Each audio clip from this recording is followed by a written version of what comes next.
You know the moment I'm talking about. The split second before everything changes, before the words leave your mouth, before your hand hits the table, before you send that message you can't unsend. It starts in your chest, a spark, then heat, spreading fast, rising up through your throat, flooding into your face. Your jaw tightens, your hands clench. The world narrows to a single point, the person in front of you, the words they just said, the thing that just happened. Time does something strange. It slows down and speeds up all at once. You can feel each heartbeat pounding in your ears, yet somehow you're already 3 sentences into a tirade you didn't plan. You're watching yourself do it. Saying things you don't mean. Saying things you do mean but wish you didn't. Watching the hurt spread across their face like ripples in water. And then it's over. The silence that follows is thick, heavy. The anger drains out as fast as it came, leaving something worse in its place. Shame, regret, that familiar, sinking weight in your stomach. You make the promise again. The same one you've made 100 times before. I won't do this again. I'm better than this. But you're not sure you believe it anymore. Because this isn't the first time. It's not even the 10th time. It's a pattern now. A groove worn so deep you fall into it without meaning to. And the worst part? You can feel it happening. You can see yourself losing control. But you can't seem to stop it. So you apologize. Again. You promise to do better. Again. You hate yourself a little more. Again. And the people you love learn to walk on eggshells around you. They learn which topics to avoid, which tone triggers you, how to read the warning signs in your body language. They become experts in managing your emotions because you haven't learned how to manage them yourself. Maybe you've lost relationships because of this. Jobs, opportunities, respect. Maybe you've said things you can never take back, burned bridges you desperately wish you could rebuild, created distance between yourself and the people who matter most. Maybe you're exhausted, tired of apologizing, tired of the same fights, tired of feeling like a grenade with a loose pin, dangerous to everyone around you, including yourself. Maybe you're reading this because you're afraid. Afraid you're becoming someone you don't recognize, someone you swore you'd never be. I need you to hear something. This isn't a character flaw. Let me say that again because it matters. Your angry thoughts, those sudden, violent, overwhelming surges that seem to hijack your entire system, they are not evidence that you're broken. They're not proof that you're a bad person. They're not a moral failing or a weakness of will. They are electrical storms in an organ designed to protect you. Your brain is running programs written long before you were born. Ancient code. Survival software designed for a world where anger meant the difference between life and death.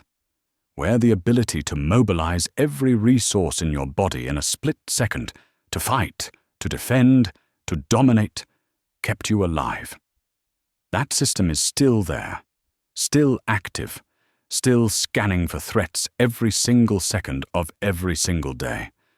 The problem is, it can't tell the difference between a saber-toothed tiger and a passive-aggressive text message, between a physical attack and someone cutting you off in traffic, between mortal danger and ego threat. So it fires, fast.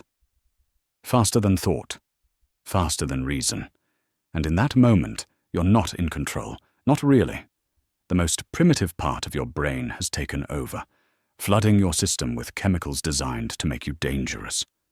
Your prefrontal cortex, the part of you that's rational, that considers consequences, that remembers who you want to be, goes offline. You become quite literally, a different version of yourself. This is biology. This is neuroscience. This is not your fault.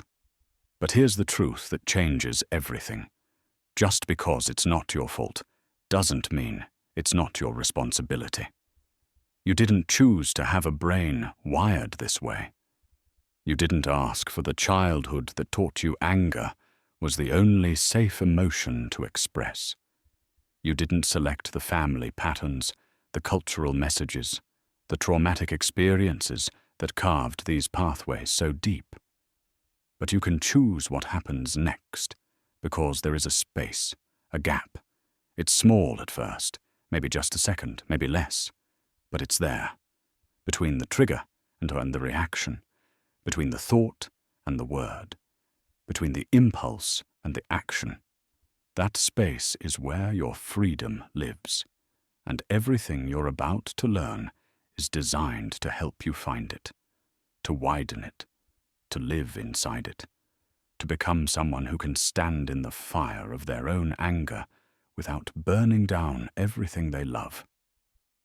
This is not a journey about never feeling angry. Anger is part of being human. It carries information. It reveals what matters to you, what boundaries have been crossed, what needs aren't being met. It can mobilize you toward justice, fuel necessary change, protect what's sacred. The goal isn't to eliminate anger. The goal is to no longer be controlled by it, to feel the heat and not explode, to recognize the thought and not become it, to experience the full force of your emotion and still choose your response. This is possible. Not easy, not quick, but possible. I know because I've watched people transform. I've seen individuals who were one argument away from losing everything learn to navigate conflict with grace. I've witnessed parents break generational cycles, determined not to pass this struggle to their children. I've worked with people who thought they were beyond help discover that their brain is far more changeable than they ever imagined. Neuroplasticity. It's the scientific term for something extraordinary. Your brain can rewire itself. The pathways that currently lead you straight from trigger to explosion can be weakened. New pathways, ones that lead to pause, to choice, to wisdom, can be built. Every time you catch an angry thought before it becomes action, you're not just avoiding a mistake. You're physically changing your brain, strengthening circuits, building capacity, becoming someone new. This audiobook is your guide for that transformation. We're going to walk through the mechanics of anger together. You'll learn why your brain does this, what's actually happening in your body during those moments of rage, and why understanding the biology dissolves so much of the shame. You'll discover the stages of mastery, where you are now, and what each level of growth feels like. You'll learn to recognize the signs that you're moving from unconscious reactivity to conscious choice. I'm going to teach you a protocol you can use in real time. A method so simple you can apply it in the middle of an argument, in the heat of the moment, when every cell in your body is screaming at you to attack. Tools that work not in theory, but in the messy, high-stakes reality of your actual life. We'll build your emotional immune system with practices that make you less vulnerable to triggers in the first place. You'll learn how to structure your life, your mornings, your environment, your relationships, your habits, so that calm becomes your default instead of chaos. We'll explore the science, the research, the neurobiology that proves transformation isn't wishful thinking. It's a predictable outcome of consistent practice. And we'll prepare for pressure. Because knowing techniques in calm moments is one thing, applying them when you're exhausted, betrayed, or genuinely wronged is another. You'll learn how to maintain your dignity even when anger feels righteous and justified. By the end of this journey, You won't just understand your anger. You'll have integrated a completely different way of being. You'll walk into situations that once would have destroyed you and feel centered. You'll have difficult conversations without losing yourself. You'll be someone people feel safe around because you've become safe with yourself. The relationships you've strained will have room to heal. The opportunities you would have sabotaged will remain open. The version of yourself you're afraid of becoming will fade as you step into who you're meant to be. This isn't about perfection. You'll still get triggered sometimes. You'll still feel the heat, the tightness, the urge to explode. But you'll relate to it differently. You'll observe it like weather passing through. You'll have the space and the tools to choose what comes next. You are not your thoughts. You are not your anger. You are the awareness that witnesses both, the space in which all experience arises and passes, and from that space you are free. So let's begin. Let's walk this path together. Let's discover what happens when you stop fighting who you are and start understanding how you work. When you stop drowning in shame and start building skill. When you stop being controlled by electrical storms and start learning to navigate them with wisdom. Your transformation starts now, not tomorrow, not when conditions are perfect, not when you feel ready. Now, in this moment, with this choice, to listen, to learn, to become someone new. Everything you need is already inside you. We're just going to uncover it, strengthen it, give it room to breathe. Are you ready? Then let's go. You're driving to work, the same route you take every day. Traffic is moving. You're actually in a decent mood. The morning went well. You're on time. Then someone cuts you off. No turn signal. Just slides right in front of you. You have to brake, hard. Your coffee almost spills. And just like that, something shifts. Your hands tighten on the steering wheel. Heat floods your chest. You can feel your heart rate spike, and the thoughts come fast. Are you kidding me? Did you even look? Do you have any idea how to drive? You're tailgating now, close enough to send a message, close enough to feel dangerous. Part of you knows this is stupid. Part of you doesn't care. The rest of your commute is ruined. You're replaying it. What you should have done. What you wish you could do. You imagine pulling up next to them at a light, rolling down your window, letting them know exactly what you think. By the time you get to work, you're exhausted, and it's only 8:30 in the morning. The entire day feels different now, heavier. You're irritable with your co-workers, short with people who don't deserve it. That one driving incident has colored everything that follows.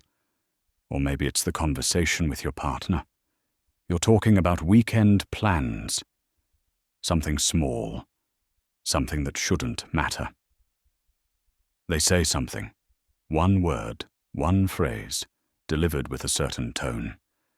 And suddenly you're not talking about the weekend anymore. You're talking about that thing from 3 months ago. And the pattern you've noticed. And how this is just like what they always do.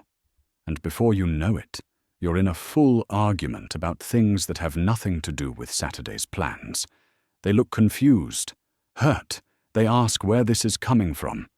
And you can't explain it. Because even you don't fully understand how you got here. How a simple conversation became a battlefield. How their innocent comment triggered this cascade of rage about things you thought you'd let go. Later, you'll apologize. You'll feel terrible. You'll promise to work on it. But in the moment, you're convinced you're right. That they need to hear this. That this anger is justified. Or maybe it's the work email. Your boss sends feedback on a project.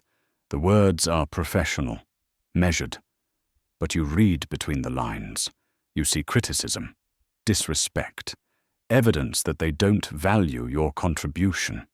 Your response is immediate, visceral. You type a reply. Delete it. Type another one. Delete that too. You close your laptop. You need to walk away before you say something you can't take back. But you can't walk away from your thoughts.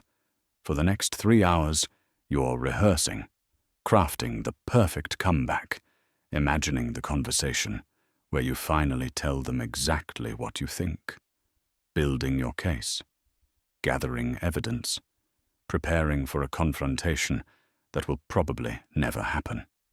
Your actual work sits untouched. You're not present in meetings. Someone asks you a question, and you have to ask them to repeat it, because you weren't listening. You were still arguing with your boss in your head. By the time you leave the office, you're drained. Not from working, from the war inside your own mind. This is what anger does. It doesn't just ruin moments, it colonizes time, takes up residence in your mind and refuses to leave, shapes everything that comes after. And the cost is higher than you realize, because it's not just about the incidents themselves, it's about what builds up over time. The accumulation, the pattern. Your relationships start to change. People learn to be careful around you. They monitor their tone. They choose their words. They avoid certain topics because they know what will set you off. They've become experts in reading your mood, in predicting when you're about to blow. Your partner stops bringing things up. Not because the issues don't matter, because they're tired of your reaction, tired of watching a simple conversation turn into a fight, tired of feeling like they have to manage your emotions on top of their own. Your kids, if you have them, learn to gauge your temperature before asking for things. They know when to stay quiet, when to make themselves small. They're developing the same hypervigilance you probably learned as a child, the same constant monitoring of someone else's emotional state. And you can see it happening. You can see them walking on eggshells, but you don't know how to stop it. At work, people start to avoid you. Not openly. They're professional. But you notice the shift. You're not included in certain conversations anymore. Not invited to lunch. People keep interactions brief, cordial, surface level. You've earned a reputation. The person with a temper. The one you don't want to provoke. The one who might explode. Opportunities pass you by, not because you're not capable, because you're unpredictable, because someone in leadership decided you're not ready for more responsibility when you can't manage your own reactions. Because that one time you lost it in a meeting is still what people remember about you.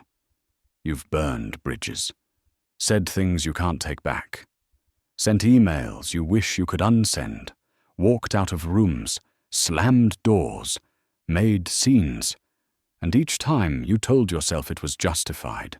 They deserved it. They pushed you. They should have known better. But later, alone, you wonder. You replay it differently. You see the damage. You feel the weight of it. The exhaustion is constant. Because it's not just the explosions. It's the vigilance, the monitoring, the constant effort to keep yourself in check. You're policing your own thoughts, trying to catch them before they turn into words, trying to breathe through the heat, trying to count to 10 when what you want to do is scream. Some days you succeed, you hold it together, you're proud of yourself for not reacting. But it takes everything you have, and it feels like walking through life with a hand grenade in your pocket, constantly aware that one wrong move could detonate everything. You're afraid of yourself, afraid of what you might do, what you might say, how quickly you could destroy something that took years to build. And there's this strange paradox at the heart of it all. Anger makes you feel powerful and powerless at the same time. Powerful because in that moment of rage you feel big, loud, dangerous, like you matter, like you can't be ignored or dismissed or overlooked. Powerless because you can't control it, can't predict when it will strike, can't seem to stop the pattern no matter how many times you promise yourself you will. So you live in this constant state of tension, never fully relaxed, never fully safe, always waiting for the next trigger, the next incident, the next time you'll hate yourself. The shame spiral is its own special torture. You explode. You see the damage. You feel terrible. You promise to do better. You try. You manage for a while. Then something triggers you, and it happens again. And the shame is worse this time, because you thought you were past this. You thought you'd changed. So you hate yourself a little more. You withdraw a little further. You start to believe that maybe this is just who you are. Maybe you can't change. Maybe you're destined to keep repeating this pattern until you've pushed everyone away. And here's what almost no one understands. People think you don't care. They see your anger and assume you're selfish, cruel, unconcerned with how your actions affect others. But the truth is the opposite. You care so much it hurts. You care so deeply that the gap between how things are and how they should be feels unbearable.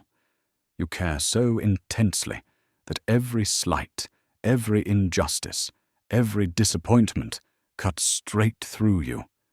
The anger is often just grief in disguise, mourning for the respect you're not getting, the appreciation you deserve, the fairness that doesn't exist, the connection that's broken. If you didn't care, you wouldn't feel this way. But caring this much without the tools to process it, to express it, to channel it constructively, that's the problem. That's what's tearing you apart. And slowly, you start to isolate. Because it feels safer. Because you can't hurt anyone if you're alone. Because you're tired of seeing that look on people's faces, the wariness, the disappointment, the fear. You decline invitations. You keep conversations short. You build walls. And the loneliness feeds the anger. And the anger feeds the isolation. And around it goes. You're tired of apologizing. Tired of saying sorry for the same thing over and over. Tired of seeing people accept your apology, but wondering if they really believe you'll change. Tired of not believing it yourself. You're tired of the same fights, the same triggers, the same patterns playing out in every relationship you have. Different people, different circumstances, same essential dynamic. You're tired of watching yourself become the person you swore you'd never be. Maybe you grew up with someone like this. Someone whose anger controlled the household. Someone you had to tiptoe around. Someone you promised yourself you'd be different from. And now here you are, repeating the pattern, passing it on. The hardest part is knowing it doesn't have to be this way. You've had moments, brief, shining moments, where you responded differently, where you felt the anger rise and somehow managed to pause, to choose, to stay calm. In those moments, you got a glimpse of who you could be. And it felt good. It felt like freedom. But you can't seem to sustain it. Can't figure out how to make it your default instead of the exception. So you live with this constant sense of failure, of potential unrealized, of being trapped in a pattern you can see clearly but can't seem to escape. You know you're capable of more. You know you're better than your worst moments. You know there's a version of you that doesn't react this way. But you don't know how to become that person. You don't know how to close the gap between who you are and who you want to be. And every day that you don't figure it out feels like another day wasted, another day of damage, another day further from the life you want to be living. This is the hidden cost of the war inside. It's not just the incidents.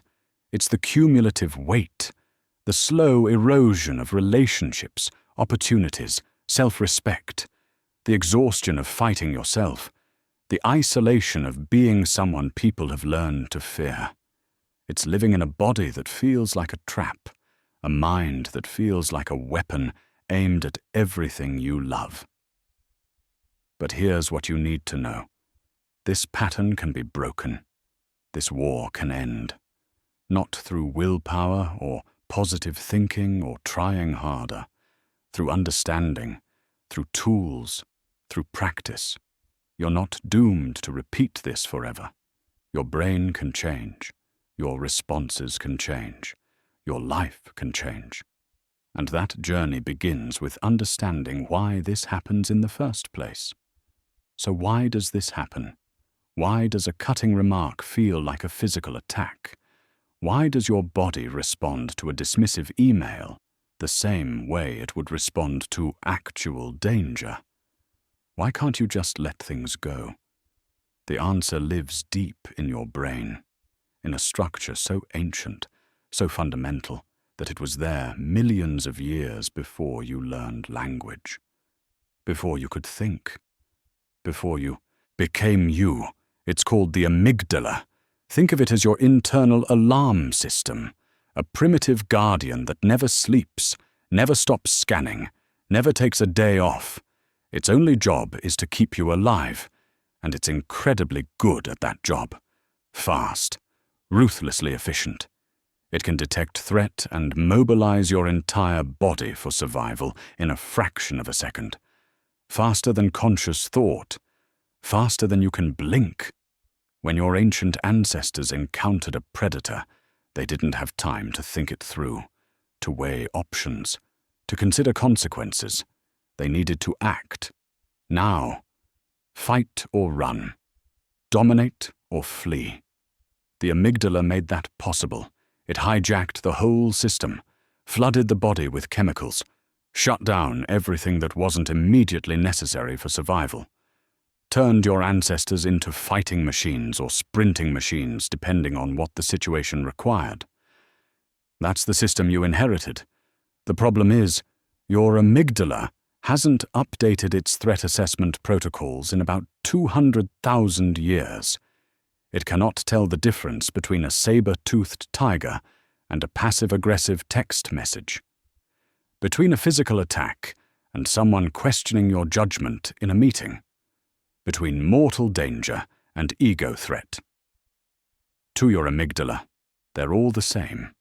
They all trigger the alarm. They all demand an immediate, overwhelming response. So when someone cuts you off in traffic, your body responds as if you're being hunted. When your boss criticizes your work, your nervous system activates as if you're in a fight for your life. When your partner uses that tone, your brain registers it as a threat to your survival. This isn't metaphor. This is biology. Your heart rate spikes. Your blood pressure rises. Stress hormones flood your system. Blood flow redirects from your organs to your muscles. Your pupils dilate. Your breathing becomes shallow and rapid. You are, quite literally, preparing for battle. And here's the crucial part. When this happens, when your amygdala sounds the alarm and your body goes into threat mode, your prefrontal cortex goes offline. The prefrontal cortex is the part of your brain that makes you human. It's where you reason, where you plan, where you consider consequences and remember your values and imagine how your actions will affect the future. It's the part of you that knows losing your temper will damage your relationship, that sending that email will hurt your career, that yelling at your kids will scare them. But when the amygdala takes over, you literally cannot access that part of your brain. The connection gets severed. The chemicals flooding your system, cortisol, adrenaline, noradrenaline, They shut down higher-order thinking. You become, in that moment, someone else. Someone operating on pure instinct. Someone whose only goal is to neutralize the perceived threat. This is why you say things you don't mean. Why you can watch yourself doing it and still can't stop. Why afterward, when the chemicals clear and your prefrontal cortex comes back online, you feel confused about what just happened. It's not that you suddenly became a terrible person, it's that a different part of your brain was driving. But here's what makes this even more complicated. You didn't just inherit this biological system. You also inherited stories, patterns, ways of being in the world that were taught to you before you were old enough to question them.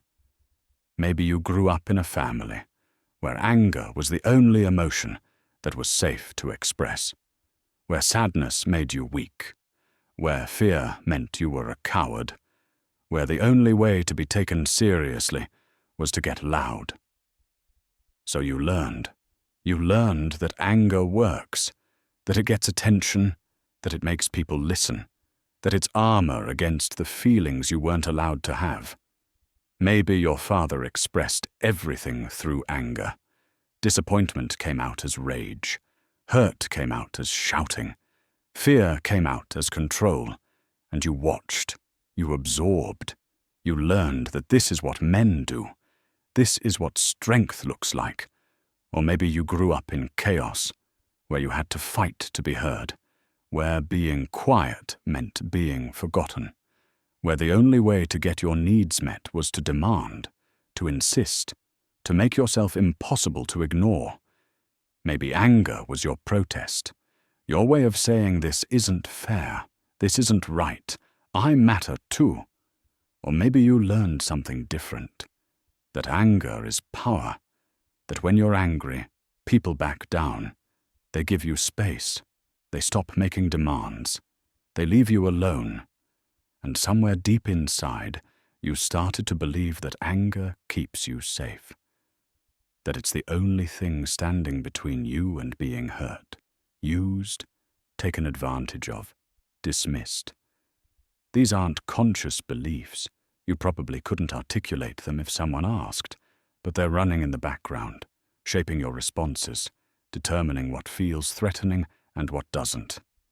And here's something most people never realize. Anger is almost never the primary emotion. It's the bodyguard, the mask, the shield protecting something much more vulnerable underneath. When you get angry because someone dismissed your idea in a meeting, what you're really feeling is hurt, invisible, unvalued.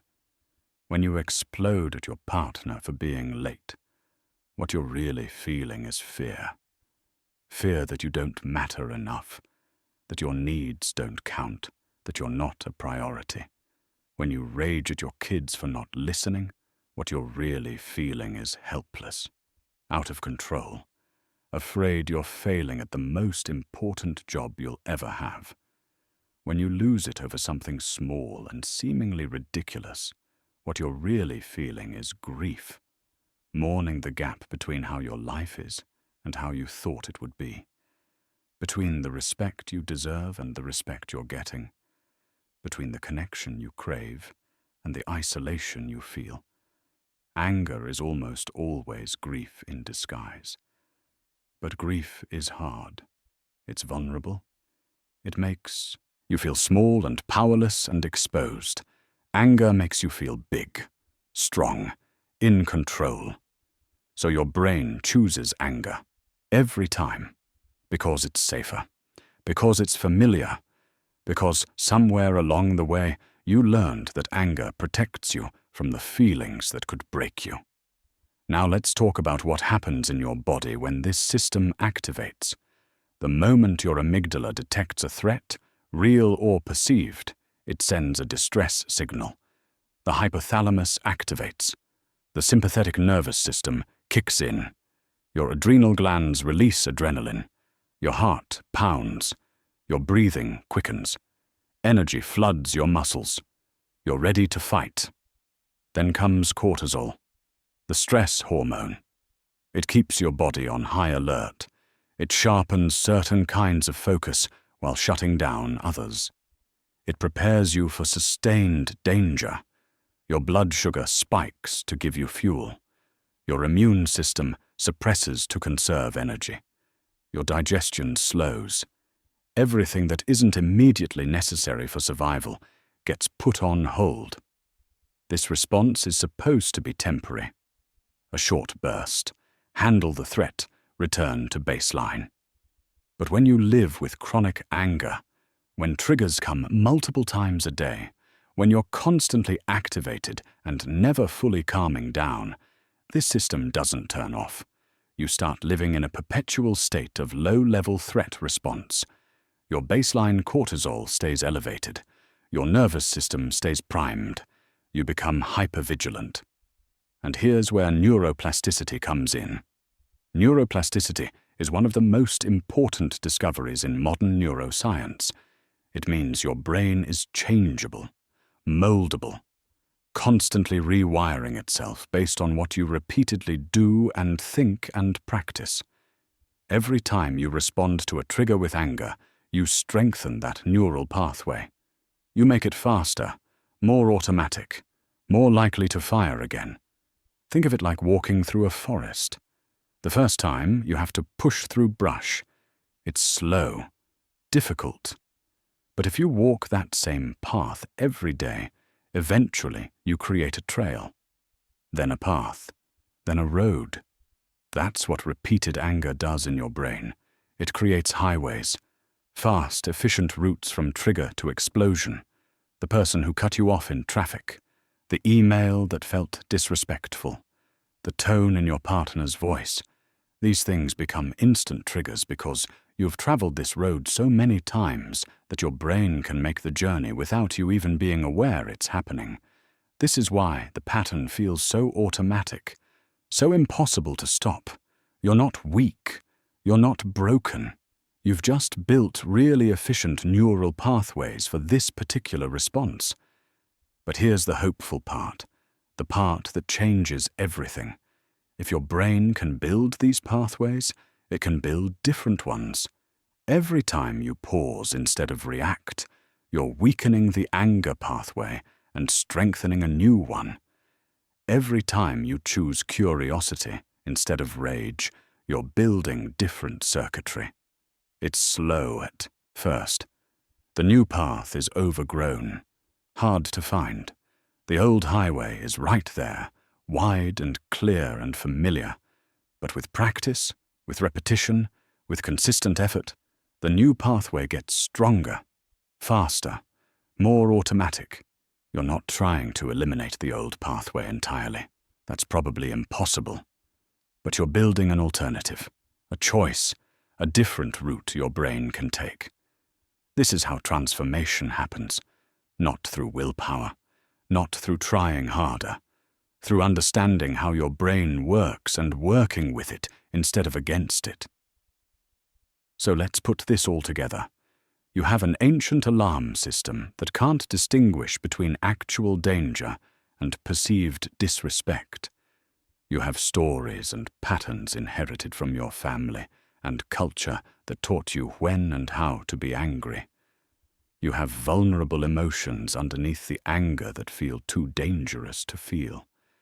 And you have neural pathways built through years of repetition that make the anger response fast and automatic.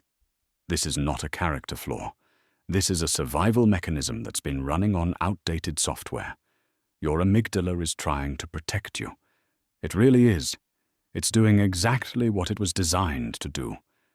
The problem is, it's using threat assessments from the Stone Age to evaluate situations in the modern world.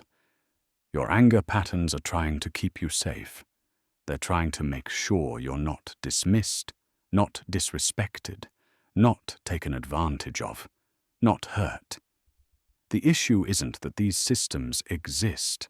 The issue is that they're miscalibrated. They're triggering alarms for situations that don't actually threaten your survival. And this is incredibly important to understand because it dissolves shame. You're not a bad person. You're not fundamentally flawed. You're not weak or broken or less than.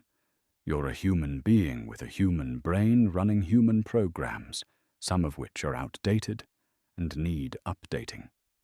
The work ahead isn't about becoming someone who never feels angry. Anger is information. It tells you when boundaries have been crossed, when something matters to you, when injustice is present. The work is about updating the system, teaching your amygdala to recognize what's actually dangerous versus what just feels uncomfortable, building new neural pathways that give you options beyond immediate explosion, learning to feel the vulnerable emotions underneath the anger so they don't have to hide behind rage. It's about becoming someone who can feel the full force of anger and still maintain agency over what happens next. That's mastery. That's freedom. That's what we're building toward. And it starts with this understanding, this compassion for the mechanisms at work, this recognition that you've been doing the best you could with the operating system you had. Now you're about to upgrade it. Now that you understand why your brain does this, let's talk about where you are in the journey. And more importantly, where you're going.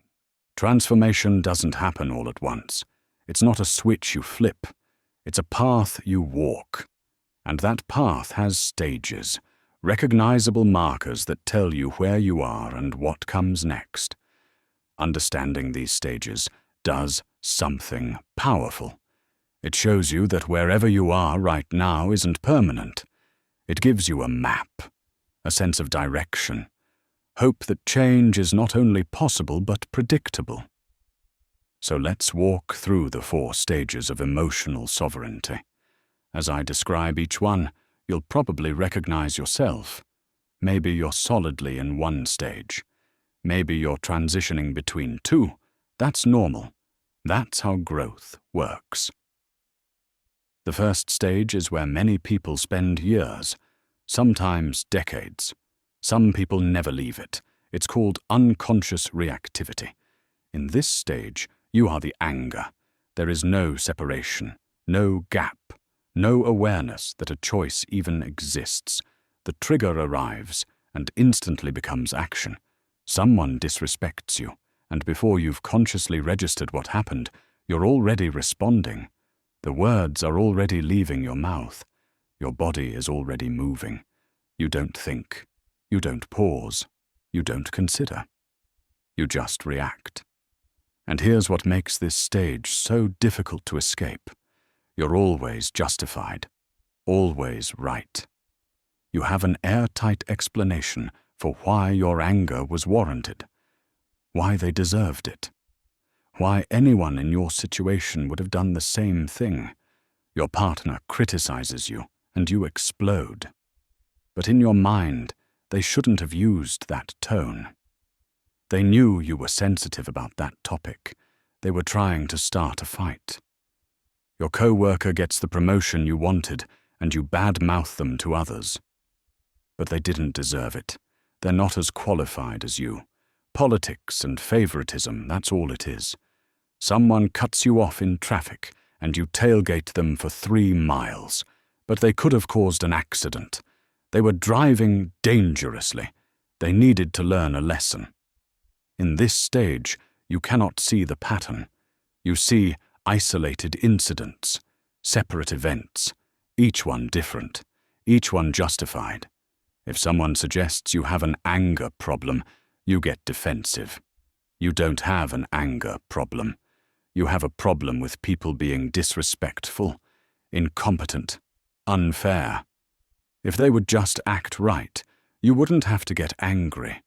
The anger feels like it's being done to you, like you have no choice, like you're a victim of other people's behavior. Recovery from this stage begins with consequences, real consequences, heavy enough that you can't ignore them anymore. Maybe you lose a relationship you desperately wanted to keep. Maybe you get fired. Maybe you see fear in your child's eyes and realize they're afraid of you. Maybe you hit a legal boundary and face actual penalties. Something breaks through the justification. Something makes you question whether maybe, possibly, the problem isn't everyone else. That questioning is the door to the second stage, conscious regret. And I need to tell you something about this stage. It's the most painful one, more painful than the unconscious reactivity, even though that stage caused more damage, because now you see it happening, and you still can't stop it. You watch yourself say the hurtful thing. You feel the familiar heat rising. You notice the damage in real time, the look on their face, the shift in the room, the crack forming in the relationship, and you're aware, completely aware. But the words come anyway. The reaction happens anyway. It's like being a passenger in your own body. You can see the crash coming, but your hands aren't on the wheel. Your partner says something, and you feel the trigger. You recognize it.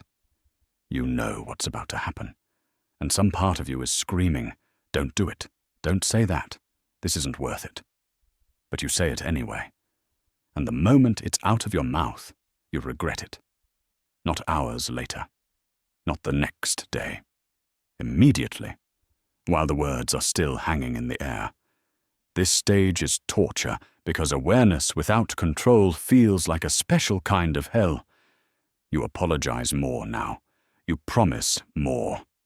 You mean it when you say it won't happen again. You really, truly believe you can stop this pattern through sheer force of will. But it keeps happening, and each time the shame gets heavier. You start to hate yourself. Really hate yourself. Because what kind of person knows better and still does it? What kind of person can see the damage and still cause it? Here's what you need to understand. This stage is not failure. This stage is progress. You cannot change what you cannot see, and for the first time, you're seeing it. Yes, you're still reacting. Yes, you're still causing damage, but you're building awareness. You're collecting data. You're starting to notice patterns, what triggers you, what the warning signs feel like, what happens in your body before the explosion. This awareness is the foundation everything else is built on. And if you stay in this stage long enough, if you keep paying attention, if you keep noticing, something starts to shift. The gap emerges. This is the third stage, and when you first experience it, it feels like a miracle. For the first time, you catch the angry thought before it becomes action. It's brief, maybe 2 seconds, maybe less. But it's there, a space, a pause, a moment where you recognize what's happening and you have a choice. Someone says something triggering and you feel the heat start to rise. But this time, instead of immediately reacting, you notice it. You feel it building, and you pause, just for a moment, just long enough to think, do I want to do this? Is this who I want to be right now? Sometimes you still choose anger. Sometimes the pull is too strong. Sometimes you decide the situation warrants it. But it's a choice now. Not a compulsion, not an automatic program running without your input. That changes everything. Because even when you choose anger, even when you decide to express it, it's different when it's conscious. You're not out of control. You're not hijacked. You're making a decision. And increasingly, you start making different decisions. You begin to recognize triggers before they fully fire. The email comes and you feel the first spark of irritation. But instead of immediately typing a response, you close your laptop. You take a walk. You come back when you're calmer. Your partner uses that tone, and you feel the familiar tightness in your chest. But instead of launching into an argument, you say, I need a minute. You step outside. You breathe. You come back ready to actually communicate. You discover that pausing is possible, that the world doesn't end if you don't immediately respond. That space exists between what happens to you and what you do about it. In this stage, you're building new neural pathways. Every time you pause instead of react, you're strengthening them. Every time you choose differently, you're making that choice easier next time. You start to notice the physical sensations that precede anger, the tension in your shoulders, the heat in your face, the change in your breathing. These become early warning signs, smoke before the fire, and you develop strategies, tools you can actually use, ways to interrupt the pattern before it runs to completion. This stage takes time, lots of practice, lots of repetition. You'll still lose it sometimes.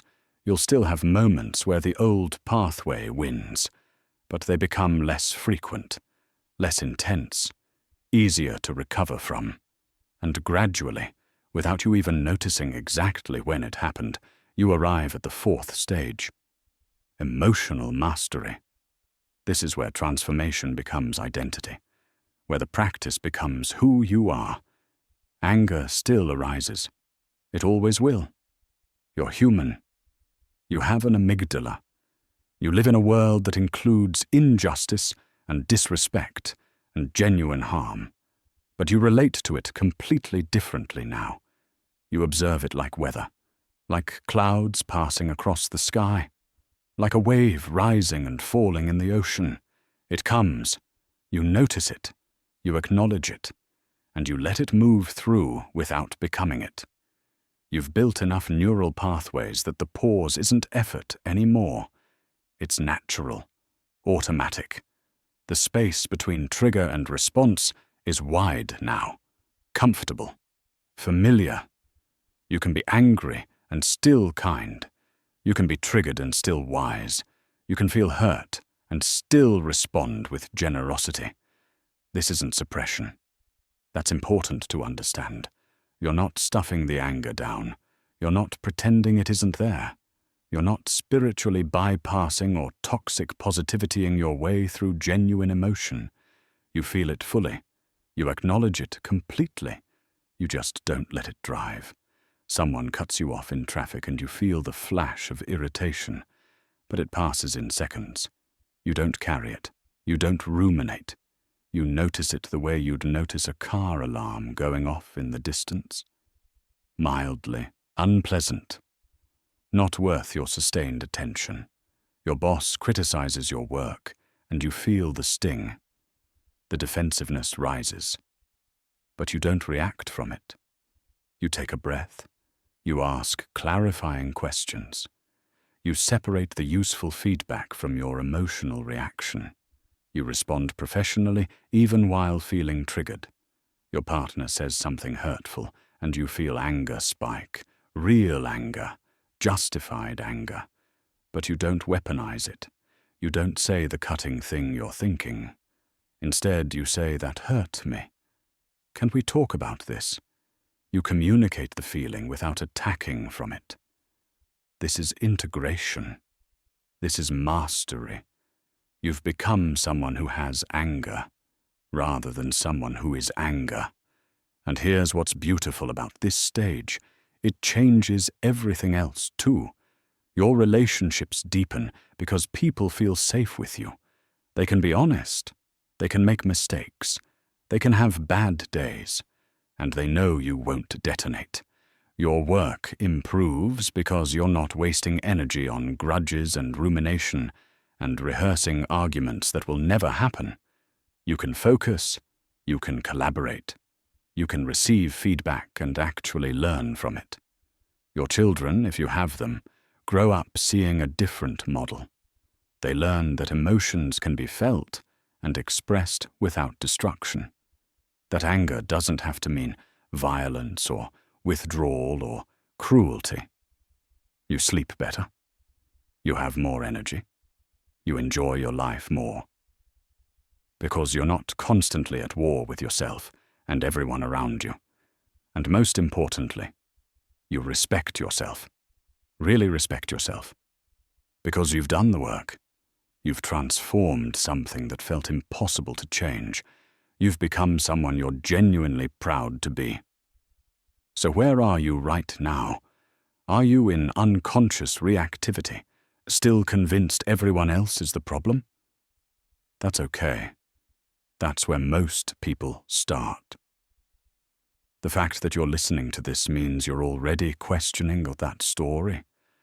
Are you in conscious regret, seeing it happen but feeling powerless to stop it? I know how much that hurts, but you're closer than you think. Awareness is the hardest part. Everything else builds from there. Are you in the emerging gap, catching yourself sometimes but not consistently? Keep going. You're doing it. Every pause counts. Every moment of choice is rewiring your brain. Or maybe you're tasting mastery, having more good days than bad, feeling the transformation taking root. If that's you, know that you'll still be tested. There will still be hard days. But you have the tools now. You know the way. Wherever you are, the path forward is the same. Practice. Awareness, compassion for yourself, commitment to growth. And in the next section, I'm going to give you the exact protocol to move through these stages, a method you can use in real time. Starting right now, let me give you the exact tool you need, the method that works when you're in it, when the heat is rising, when you're about to say something you can't take back. When every cell in your body is screaming at you to explode. This is called the RAIN protocol. 4 steps. Simple enough to remember in the moment. Powerful enough to change your life. RAIN stands for recognize, allow, investigate, non-identify. Let me walk you through each step, and then I'll show you exactly how to use it in real situations, the kind you face every single day. The first step is recognize. The instant you feel the heat, name it. Out loud if you can. In your mind if you can't. This is anger. I am feeling angry right now. That's it. That simple statement does something remarkable in your brain. The act of labeling an emotion activates your prefrontal cortex, the rational part, the part that went offline when the amygdala took over. Naming the emotion literally begins to calm the alarm. It's like acknowledging a crying child. The acknowledgement itself starts to soothe. But recognition goes deeper than just words. You need to learn your anger's physical signature. For some people, it's a clenched jaw, teeth grinding together, jaw so tight it aches. For others, it's the chest, a tightness, a pressure, like something is coiled up and trying to break free. Maybe it's your breathing, shallow, rapid, like you can't quite get enough air. Maybe it's your hands, fists clenched, fingers curled, nails digging into palms. Maybe it's heat, rising from your chest into your neck, into your face. You can feel yourself getting red. Maybe it's your heart, pounding, racing, so loud you can hear it in your ears. Learn your signature. Pay attention, because these physical sensations are the early warning system. They show up before the explosion, sometimes just seconds before. But those seconds are enough. When you catch them, when you recognize them, you create distance. And distance is everything, because now you're not the anger. You're the one noticing anger. That shift in perspective from being the storm to observing the storm gives you back your power. You're no longer hijacked. You're aware. And awareness is the beginning of choice. The second step is allow. This is counterintuitive. Every instinct tells you to fight the anger, to push it down, to tell yourself you shouldn't feel this way. Don't do that. Anger is energy, and energy wants to move. Trying to suppress it is like holding a beach ball underwater. It takes enormous effort. Your whole body tenses. You're using all your strength to keep it down. And eventually, you get tired or distracted, and the ball explodes to the surface, often with more force than if you'd just let it float. That's what happens when you suppress anger. It doesn't go away. It builds pressure. And when it finally breaks through, it's worse than if you'd just acknowledged it in the first place. So instead, give it permission to exist. This anger is here. It's okay that I feel this way. You're not saying the anger is justified. You're not saying you should act on it. You're simply acknowledging that it exists, that it's real, that feeling it doesn't make you a bad person. Here's the paradox that most people don't understand. Acceptance reduces intensity. Resistance amplifies it. When you fight the anger, when you shame yourself for feeling it, you add a second layer of suffering. Now you're angry, and you're angry at yourself for being angry. The emotion compounds, multiplies. But when you allow it, when you make space for it, something strange happens. The intensity starts to decrease. Not immediately, not magically, but gradually, naturally. It's like opening a pressure valve. You're giving the energy somewhere to go, so feel it. Fully, without judgment. Let it be there. Let it move through your body. Let it exist. You might notice it as a wave, rising, peaking, then slowly falling. You might notice it as heat, burning, then cooling. You might notice it as tension, gripping, then releasing. Allow the process. Trust it. The emotion won't last forever. No emotion does. They're all temporary if you don't feed them with thought. The third step is investigate. Now you get curious. You ask questions, not from judgment, from genuine interest, like a scientist studying a fascinating phenomenon. What is this anger protecting? What need isn't being met? What story am I telling myself right now? Because anger is rarely about what it seems to be about on the surface. Your coworker takes credit for your idea in a meeting. You feel rage. But is it really about the idea? Or is it about feeling invisible, unvalued, disrespected? Your partner forgets something important to you. You explode.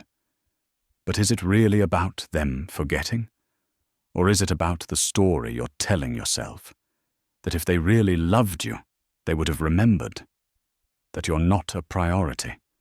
That you don't matter. Your child doesn't listen when you ask them to do something. You lose your temper. But is it really about the chore?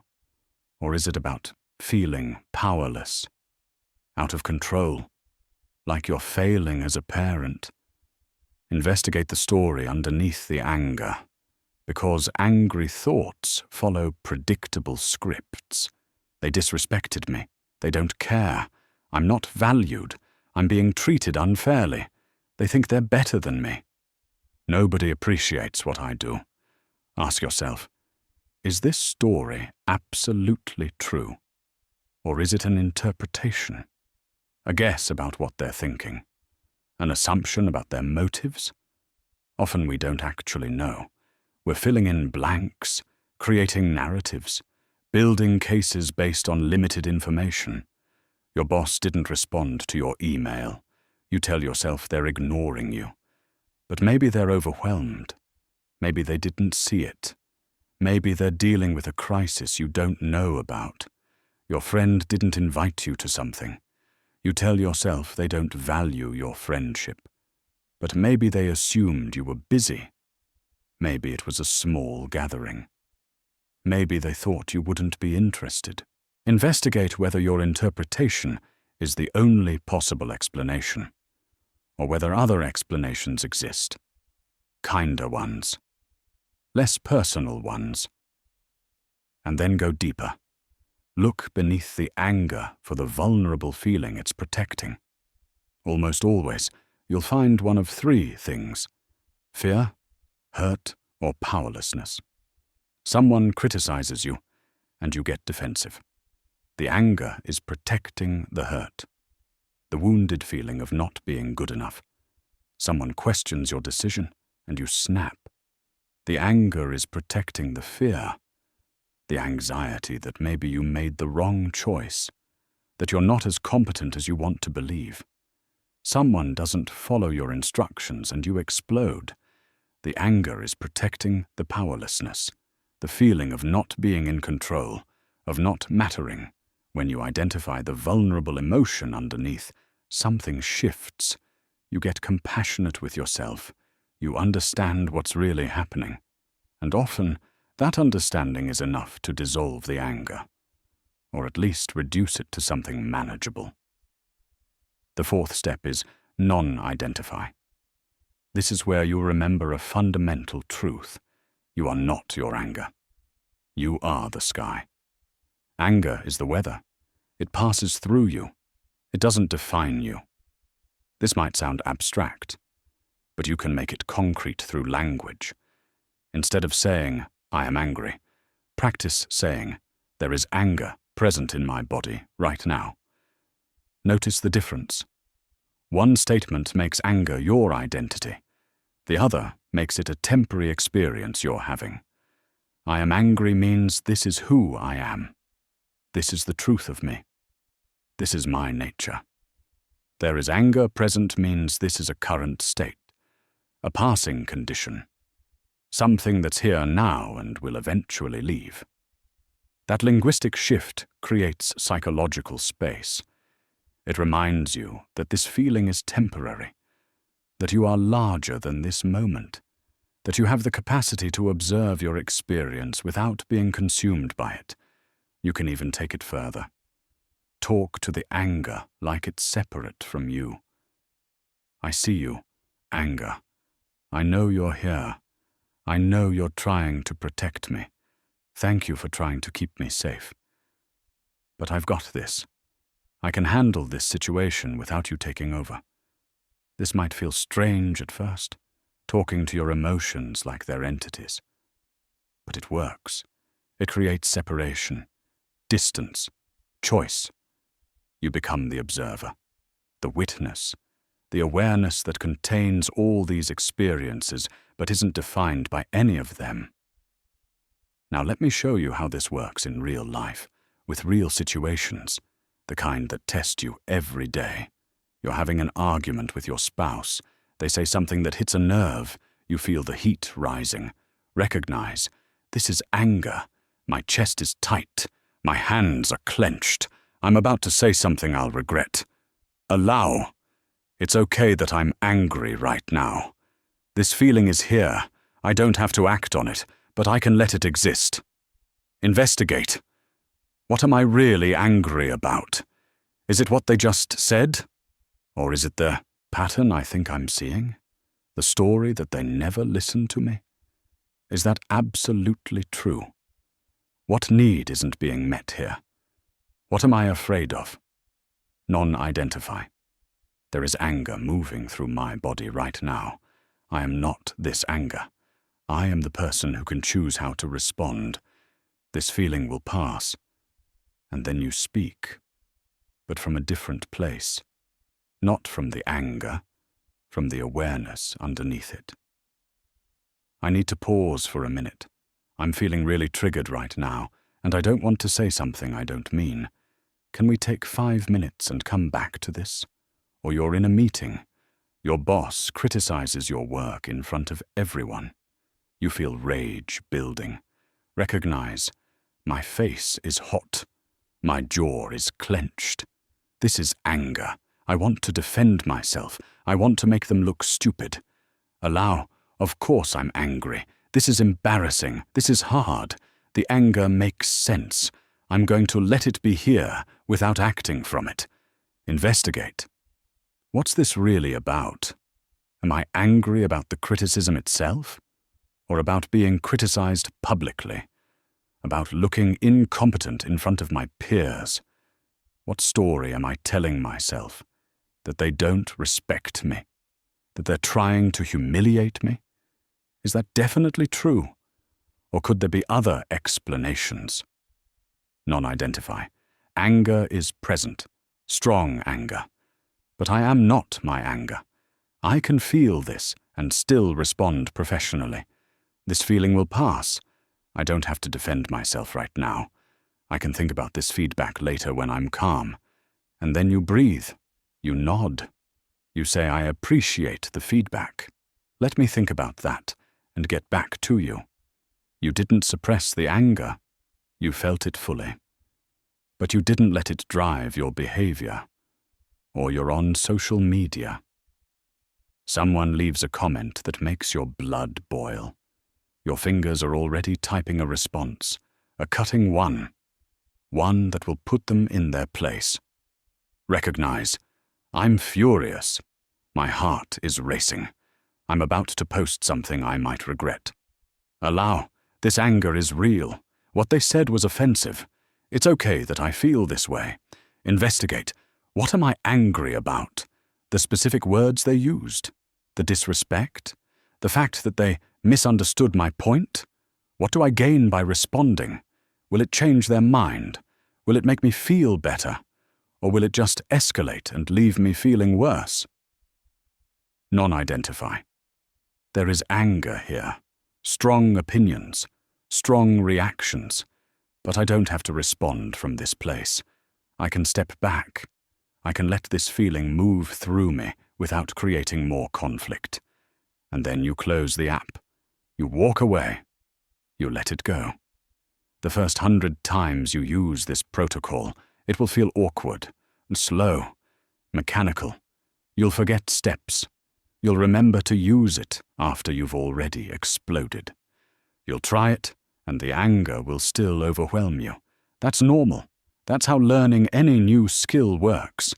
But keep practicing, because with repetition, it becomes faster, smoother, more natural. Eventually, you won't have to consciously walk through the steps. Your brain will do it automatically. The recognition will be instant. The allowing will be effortless. The investigation will happen in seconds. The non-identification will be your default perspective. And that's when transformation becomes permanent. When the protocol becomes who you are. The RAIN protocol is your foundation, your real-time intervention. The tool you use when anger is already here, already rising, already demanding action. But mastery requires more than crisis management. It requires building an emotional immune system, a set of practices and habits that make you less vulnerable to triggers in the first place, that shorten your recovery time, that deepen your capacity to stay centered even when life gets hard. Think of it like physical health. Yes, you need medicine when you're sick, but you also need sleep, nutrition, exercise, and stress management to stay well, to build resilience, to make illness less likely and less severe when it does arrive. Your emotional health works the same way. So let me give you the advanced tools, the reinforcements that transform occasional success into consistent mastery. First, the 90-second rule. This is pure neuroscience, and when you understand it, it changes everything. Here's what happens in your body when anger triggers. Your amygdala sounds the alarm. Stress hormones flood your system. Adrenaline, cortisol, noradrenaline. Your heart races. Your muscles tense. You're ready for battle. But here's the key. That chemical cascade naturally dissipates in 90 seconds. 90 seconds. If you don't feed it with thought, the physiology of anger runs its course and begins to calm down in a minute and a half. Think about that. The pure biological response to a trigger, without any story, without any interpretation, without any mental replay, lasts less than 2 minutes. So why does your anger last for hours? Sometimes days? Because you feed it. You replay the triggering event. You rehearse what you should have said. You build your case. You gather evidence for why you're right and they're wrong. You imagine future confrontations. You tell the story to other people to get validation. And every time you do this, You restart the 90-second clock. You re-trigger the chemical cascade. You keep the anger alive through thought. The person who cut you off in traffic is long gone. But you're still furious 3 hours later because you've replayed it 50 times. You've imagined pulling up next to them. You've rehearsed the speech you'd give. You've told your co-worker about it at lunch. Each replay is a new trigger.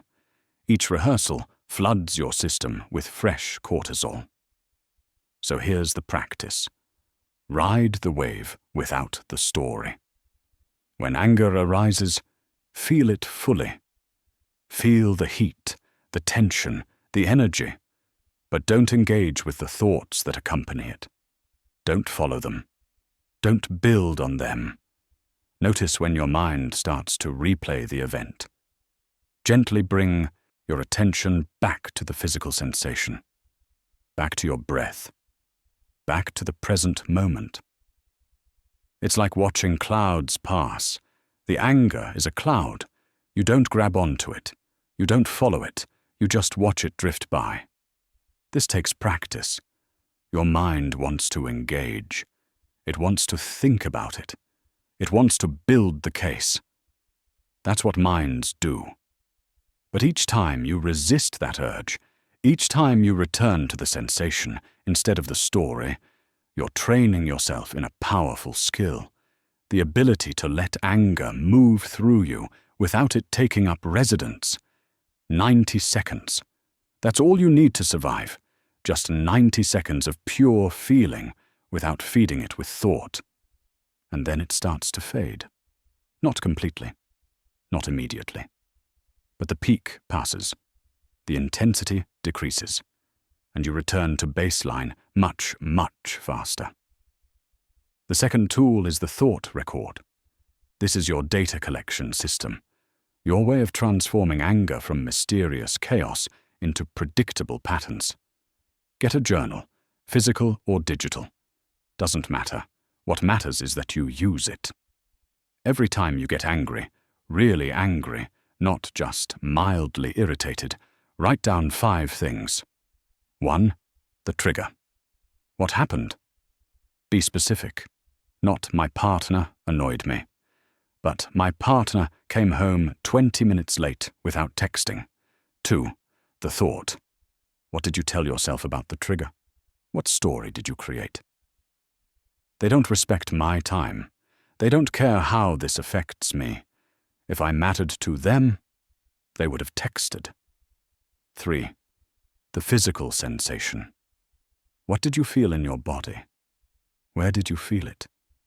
Tightness in my chest, heat in my face, clenched fists. 4. The action taken. What did you do? What did you say? I was cold to them all evening, made passive-aggressive comments, refused to talk about it when they asked what was wrong. 5. The outcome. What resulted from your action? How did it affect the situation? How did it affect you? They got defensive. We didn't talk the rest of the night. I felt guilty but also justified. Didn't sleep well. Do this consistently. Every angry episode. No judgment, just data. And after a few weeks, something remarkable happens. Patterns emerge.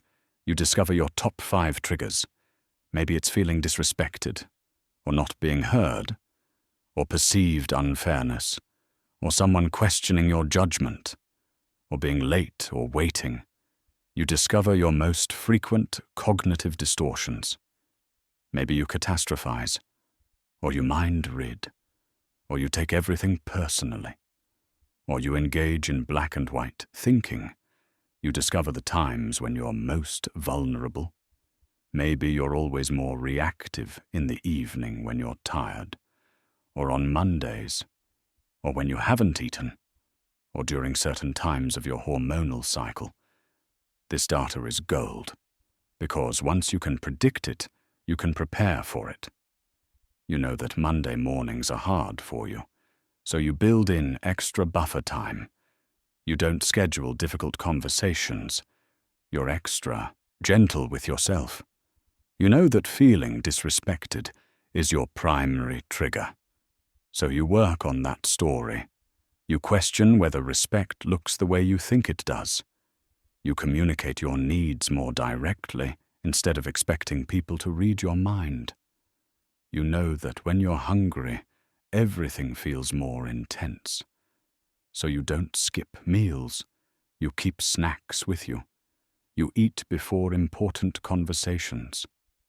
The thought record transforms anger from something that happens to you into something you can study, understand, and strategically address. The third tool is preemptive strikes.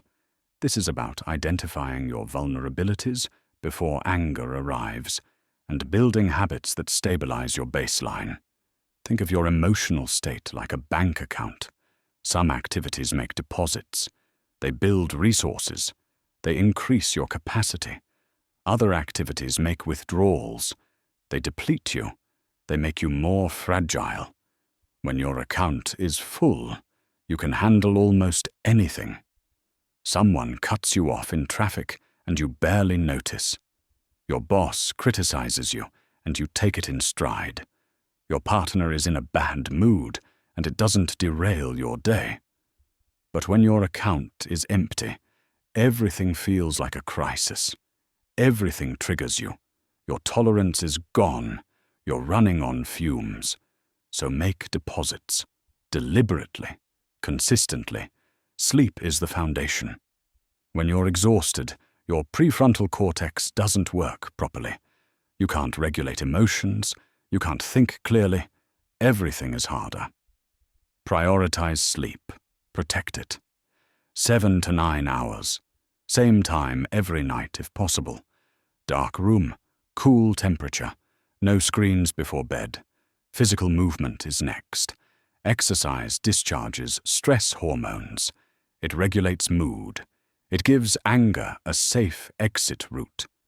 And it builds your window of tolerance, your capacity to handle stress without dysregulating. Find something you enjoy. Walking, running, lifting, swimming, dancing, doesn't matter what. Just move your body, regularly, intensely enough that you break a sweat. Nutrition matters more than most people realize. Blood sugar crashes create irritability. Processed foods create inflammation. Caffeine and alcohol disrupt your nervous system. Eat real food, mostly plants, adequate protein, stable blood sugar. Notice how you feel after different meals. Let that guide your choices. Connection is essential. Isolation feeds anger. Feeling understood and supported builds resilience. Having people who can regulate with you, who can calm your nervous system just by being present, that's powerful. Invest in relationships, real ones, not just social media connections. People you can be honest with, people who know your struggles and still show up, and communicate proactively about your needs. Don't wait until you're resentful to speak up. Don't expect people to read your mind. If you need appreciation, ask for it. If you need help, request it. If you need space, claim it. Clear communication prevents most of the situations that trigger anger in the first place. When you're well-resourced, rested, fed, moved, connected, the same triggers that used to ignite rage barely register. You have the capacity to handle them, the bandwidth to choose your response. The fourth tool is the compassion pivot. This is a radical practice, and it might be the most powerful one. When someone triggers you, when you feel that first flash of anger, pause and ask, what pain might they be carrying? What fear might be driving this behavior? What if their action has nothing to do with me? Your coworker snaps at you. Your first thought is they're being rude, they're disrespectful, they have a problem with you. The compassion pivot asks, what if they're overwhelmed? What if they just got bad news? What if they're dealing with something I know nothing about? What if this moment of impatience has nothing to do with me and everything to do with what's happening in their life? This doesn't excuse harmful behavior. This doesn't mean you accept mistreatment. This doesn't mean you don't set boundaries. But it strips anger of its primary fuel, personalization. Most of what other people do isn't about you. It's about them, their pain, their fear, their patterns, their triggers, their unmet needs. The driver who cut you off isn't trying to disrespect you. They might not have even seen you. They might be rushing to a hospital. They might be a new driver who made a mistake. They might be lost and panicking. Your partner who forgot something important isn't trying to show you that you don't matter. They might be stressed at work. They might have a million things on their mind. They might simply have made a human error. Your boss who criticized you publicly isn't necessarily trying to humiliate you. They might have poor leadership skills. They might be under pressure from their own boss. They might think public feedback is motivating. When you assume good intent, or at least neutral intent, the story changes, the interpretation changes, and therefore the emotional response changes. This is a practice. It won't feel natural at first. Your brain is wired to take things personally, to see threats everywhere, to protect you by assuming the worst. But with practice, the compassion pivot becomes automatic. Your first response becomes curiosity instead of defensiveness, understanding instead of attack. And this doesn't just change your internal experience, it changes your actual relationships. Because when you approach people with compassion instead of anger, they soften, they open, they become less defensive and more honest. The fifth tool is somatic release. Because here's the truth. Anger lives in your body. It's not just thoughts. It's not just emotions. It's physical energy, chemical, electrical, real. And that energy needs somewhere to go. If you don't give it a safe exit route, it will find its own, usually through explosion. Or it gets stored in your body, creating chronic tension, pain, and illness. So discharge it deliberately, safely, without harming yourself or others. Intense physical exercise is one of the best methods. When you feel anger building, move, hard, fast, sprint, do burpees, hit the punching bag, lift heavy weights. Let the energy move through your muscles instead of your mouth. Some people scream in their car, windows up, driving on the highway. Let it out. Loud, primal, the kind of scream that comes from your belly. Some people punch pillows, or rip up paper, or throw ice cubes into the bathtub and watch them shatter. Some people shake, literally shake their whole body for 60 seconds, like an animal releasing stress after a predator encounter. It feels ridiculous, but it works. Cold water immersion, a cold shower, plunging your face in ice water. This activates the vagus nerve. It shifts your nervous system from fight or flight to rest and digest, almost immediately. The goal isn't to eliminate the energy. The goal is to give it expression without destruction, to honor the anger without letting it hurt anyone, to feel it fully and let it move through you and out of you. These tools work together. They're cumulative, synergistic. The 90-second rule teaches you to ride the wave. The thought record helps you see patterns. Preemptive strikes stabilize your baseline. The compassion pivot changes your interpretations. Somatic release discharges the energy. Together, they build an emotional immune system. They make you resilient. They make triggers less triggering. They make recovery faster. They make mastery inevitable. Use them. Practice them. Experiment and find what works best for you. Build your own personalized system for emotional regulation, because this is how transformation becomes permanent. Not through one technique, but through a way of life that supports your highest self. You now have powerful tools, real-time interventions, methods that work when anger strikes, practices that build resilience and deepen mastery. But tools alone aren't enough for lasting transformation. Because you don't live in a vacuum, you live in an environment, with certain people, following certain routines, exposed to certain influences, and all of these factors either support your growth or undermine it. Sustainable change requires more than knowing what to do in the moment. It requires building a life that makes emotional mastery inevitable, that makes calm your default instead of chaos. This is the architecture of transformation, the structural changes that support everything else you're learning. Let's start with how you begin each day. The sacred morning. Most people wake up and immediately check their phone. Email, messages, news, social media. They pour other people's priorities, problems, and provocations directly into their consciousness before they've even gotten out of bed. And then they wonder why they feel reactive all day. Anxious, overwhelmed, on edge. How you start your day determines your baseline. The tone you set in the first hour influences the next 23. If you begin in chaos, you stay in chaos. If you begin in calm, you have a foundation to return to when chaos arrives later. So create a sacred morning, even just 10 minutes, time that belongs to you, before you engage with the world, before you let anyone else's agenda into your awareness.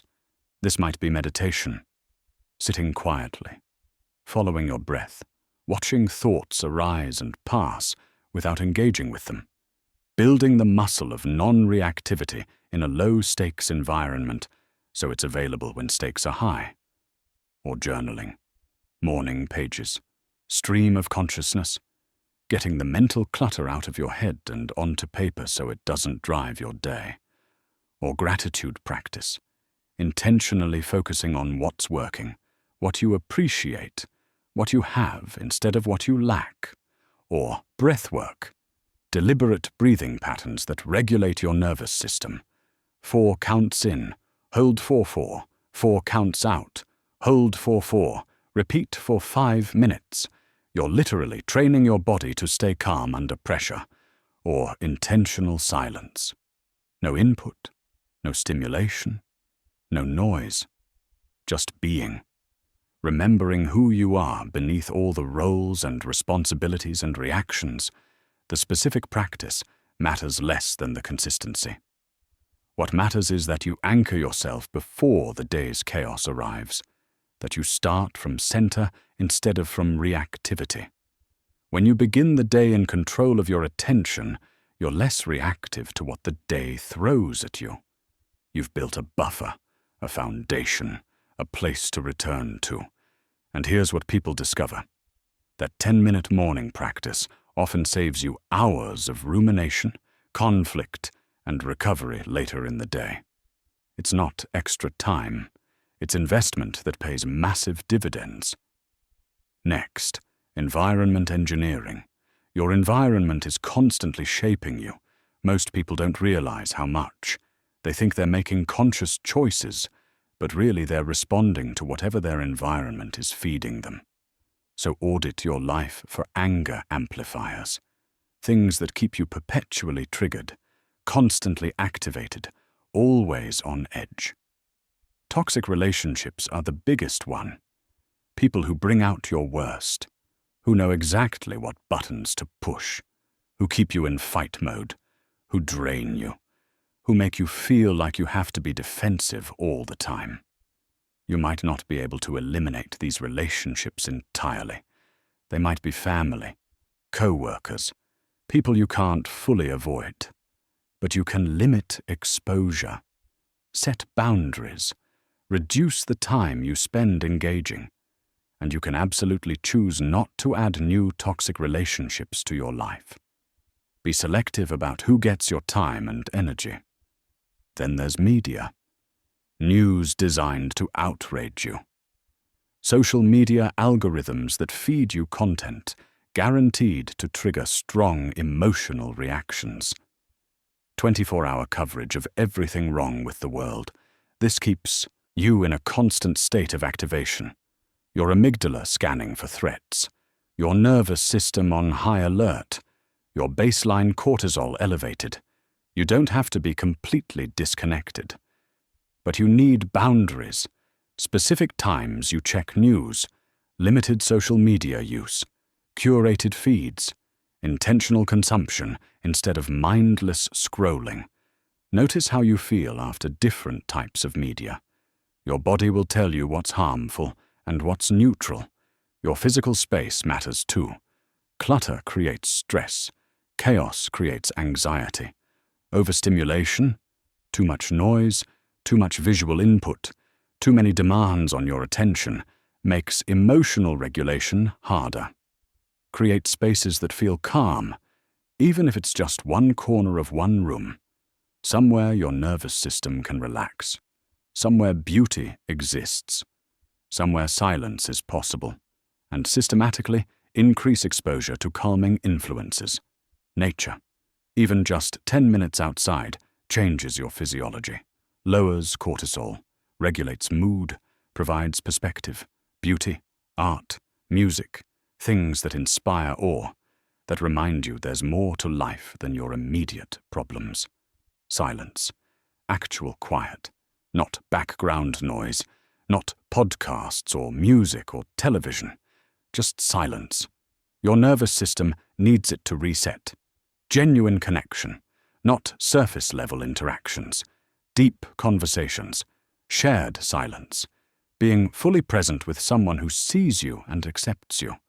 Your environment is either supporting your transformation or sabotaging it. There's no neutral. So engineer it deliberately.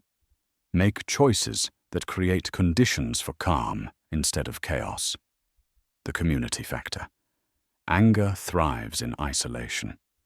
When you're alone with your thoughts, with your stories, with your justifications, they grow unchecked. They become truth instead of perspective. Transformation requires accountability and support. People who see you clearly, who know your patterns, who can call you out with love when you're spiraling. You need people who model emotional regulation, who show you what mastery looks like in real life, who prove it's possible because you watch them do it, who demonstrate that you can feel deeply and still choose wisely. You need people who remind you of who you're becoming when you forget. When you're in the middle of an episode and you can only see your worst self, who hold the vision of your best self even when you can't access it. This might be a therapist, a coach, a support group, a trusted friend who's also on this path, a spiritual community, a 12-step program. What matters is that you're not doing this alone, that you have people who understand the struggle, who won't judge you for having it, who will celebrate your progress and sit with you through setbacks. Share your journey, not with everyone, but with the right people, the ones who've earned the right to hear your story. Tell them what you're working on. Ask them to notice when you're getting reactive. Give them permission to point it out gently. To ask, are you sure you want to say that right now? To remind you to pause.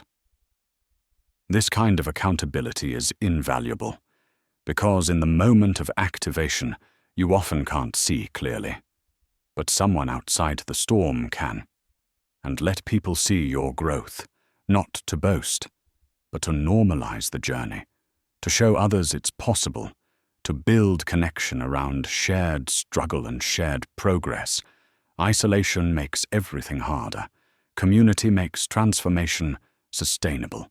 Now, lifestyle stabilizers. These are the basics, the foundation that everything else is built on, and most people skip them because they seem too simple, too obvious, not profound enough. But here's the truth. A mind and body under chronic stress cannot regulate emotion effectively. You cannot out-technique a depleted system. Sleep is non-negotiable. When you're exhausted, your prefrontal cortex doesn't work. Your amygdala is hyperactive. Your window of tolerance shrinks to nothing. Everything triggers you. 7 to 9 hours. Consistent schedule. Quality over quantity. Dark room. Cool temperature. No screens an hour before bed. Whatever it takes. You cannot master your emotions if you're chronically sleep-deprived. It's not possible. The biology doesn't work. Nutrition matters. What you eat affects your mood, your energy, your ability to think clearly, your inflammatory response, your gut health, which directly impacts your mental health. Whole foods, adequate protein, stable blood sugar, minimize processed food, excess sugar, alcohol. Notice what makes you feel good and what makes you feel irritable or foggy. Physical movement. Your body needs to discharge stress, to release tension, to regulate the nervous system, to produce endorphins and other mood-stabilizing chemicals. Find something you enjoy. Move intensely enough to sweat. Do it regularly. Not as punishment, as care. Creative outlets. Ways to express what's inside you that aren't words. Art, music, building things, gardening, cooking, writing. Something that gets you into flow, that quiets the mental chatter, that lets you process emotions through creation instead of destruction. Meaningful work, purpose, contribution, feeling like what you do matters, like you're part of something larger than yourself. This stabilizes mood in ways nothing else can. If your work doesn't provide this, find it elsewhere. Volunteer, mentor, create, contribute. Your psyche needs to feel useful. These aren't luxuries. These aren't things to get to when you have time. These are the foundation. Prioritize them. Protect them. Build your life around them. Finally, the practice of repair. Accept this now. You will still lose control sometimes, even after all this work, even with all these tools, even when you're months or years into this journey. You're human. You'll have bad days. You'll be depleted. You'll be blindsided by unexpected triggers. You'll fall back into old patterns. Mastery isn't perfection. Mastery is faster recovery. Better repair. Genuine accountability. So when you mess up, and you will, repair quickly. Don't let it sit. Don't let shame keep you from making it right. Apologize. Sincerely. Specifically. I'm sorry I raised my voice. I'm sorry I said that. I'm sorry I shut down instead of talking to you. Take responsibility without justification. Not, I'm sorry, but you should have. Not, I'm sorry, but I was tired. Just, I'm sorry. I was wrong. That's not who I want to be. Ask what you can do to make it right. Listen to the answer. Follow through, and then learn from it. What triggered you? What did you miss? What sign did you ignore? What tool could you have used? What will you do differently next time? Don't wallow in shame. Shame keeps you stuck. Shame makes you defensive. Shame makes repair harder. Instead, be curious, compassionate with yourself, and committed to doing better. The goal isn't to never make mistakes. The goal is to make different mistakes, smaller ones, and to clean them up faster with more integrity. This is the architecture of a calm mind, a life structured for peace instead of chaos. Sacred mornings that anchor you, engineered environments that support you, community that holds you, lifestyle basics that stabilize you, repair practices that help you recover. When all of these elements align, transformation isn't something you're striving for. It's the natural result of how you're living. You're not white-knuckling your way through triggers. You're operating from a foundation so solid that most triggers don't destabilize you, and when they do, you have the support, the practices, and the self-compassion to find your way back. This is sustainable change. This is lasting mastery. This is freedom. Everything I've taught you so far might sound hopeful, inspiring even. But maybe part of you is wondering, does this actually work? Is this real? Or is this just positive thinking dressed up in new language? Let me show you the science, the hard data, the measurable, observable, repeatable evidence that transformation isn't wishful thinking. It's biology. Your brain is not fixed. This is one of the most important discoveries in modern neuroscience, and it changes everything. For most of human history, scientists believed the brain you were born with was essentially the brain you died with. That after childhood, your neural structure was set, unchangeable, permanent. They were wrong. Your brain is plastic, malleable, constantly rewiring itself based on what you repeatedly do, think, and practice. This is called neuroplasticity, and it means you are not stuck with the anger patterns you have now. Every single time you pause instead of react, you strengthen the neural pathway of self-regulation.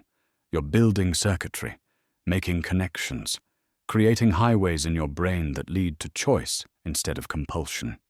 Every time you choose curiosity over rage, you're literally changing your brain's physical structure. New synapses form. Existing connections strengthen. The pathway gets faster, more efficient, more automatic. And here's the beautiful part. The pathways you don't use weaken. Not immediately, not completely, but gradually, predictably. That old highway from trigger to explosion, the one that feels so automatic right now. If you stop traveling it, it starts to fade. The road gets overgrown, harder to find, less likely to activate. This isn't metaphor. This is measurable. Brain imaging studies show it happening in real time. Researchers have studied people who practice mindfulness meditation, one of the core tools for emotional regulation. After just 8 weeks of consistent practice, brain scans show measurable changes. The prefrontal cortex, your brake, your rational mind, the part that makes wise choices, increases in gray matter. It literally grows, gets denser, more capable. And the amygdala, your alarm system, the part that triggers the anger response, shrinks, becomes less reactive, less likely to sound false alarms. Think about that. 8 weeks, 2 months of practice, and your brain's structure changes in exactly the ways that support emotional mastery. You're strengthening your brake while making your alarm less sensitive. This is why practice matters so much. This is why repetition is everything. You're not just trying to remember techniques, you're physically rebuilding your brain. Now let's talk about what keeps anger alive long after the trigger is gone. There's a network in your brain called the default mode network. It activates when you're not focused on a specific task, when your mind wanders, when you're ruminating. And this network loves stories, it replays events, it rehearses conversations, it builds narratives about what happened and what it means and what you should do about it. This is where anger lives between episodes, in the rumination, in the mental replay, in the story you keep telling yourself about how you were wronged. Every time you replay the triggering event, you reactivate the anger circuitry. You re-release the stress hormones. You keep the pattern alive. Mindfulness practices interrupt this network. They train you to notice when you're ruminating and bring your attention back to the present moment. Back to what's actually happening right now instead of what happened hours or days ago. And brain imaging shows this too. Regular mindfulness practice reduces activity in the default mode network. You spend less time lost in thought. less time feeding anger with story. The research on cognitive behavioral therapy for anger is equally compelling. Studies show that people who complete anger management programs don't just report feeling better. Their brain function actually changes. Before treatment, brain scans show hyperactivity in the amygdala and reduced connectivity with the prefrontal cortex. The alarm is too loud and the brake is too weak. After treatment, the pattern reverses. The amygdala calms down. The prefrontal cortex shows increased activity during emotional challenges. The connection between them strengthens, and these changes correlate with real-world outcomes. Fewer conflicts, better relationships, improved work performance, reduced legal problems, measurable improvements in quality of life. There's also fascinating research on emotional granularity, your ability to precisely name what you're feeling. Most people have a limited emotional vocabulary. They know angry, sad, happy, scared, maybe a few others. But emotions are much more nuanced than that. Are you angry? Or are you frustrated, annoyed, betrayed, disappointed, insulted, disrespected, or overwhelmed? These are all different, and the difference matters. Studies show that people with high emotional granularity, who can identify and name specific emotions with precision, have better emotional regulation. The simple act of accurately labeling what you're feeling reduces its intensity and increases your sense of control. This is part of why the first step of RAIN, recognize, is so powerful. When you name the emotion, when you say this is anger, instead of just feeling overwhelmed by sensation, you're activating the language centers of your brain. You're bringing the prefrontal cortex online. You're creating distance, and that distance gives you power. Now let's explore what's happening in your body during anger, because this isn't just a brain phenomenon. It's a whole system response. You have an autonomic nervous system with two branches, two modes of operation. The sympathetic nervous system is your accelerator. Fight or flight. It activates when threat is detected. Heart rate increases. Blood pressure rises. Stress hormones flood your system. Energy mobilizes. You're ready for action. This is the state that drives anger. You're activated, amped up, ready to fight. The parasympathetic nervous system is your brake. Rest and digest. It activates when you're safe, when the threat has passed. Heart rate slows. Blood pressure drops. Stress hormones clear. Digestion resumes. You can relax. This is the state that enables calm. Reflection. Wise choice. Most people with anger problems live in chronic sympathetic activation. They're always slightly activated, never fully relaxed, always scanning for threats, always ready to react. And here's where it gets interesting. There's a nerve that acts as a bridge between these two systems. It's called the vagus nerve, and it's your body's primary pathway for calming down. The vagus nerve runs from your brain stem through your neck and chest to your abdomen. It touches your heart, your lungs, your digestive system, and it can shift you from sympathetic to parasympathetic activation. Certain practices directly stimulate the vagus nerve.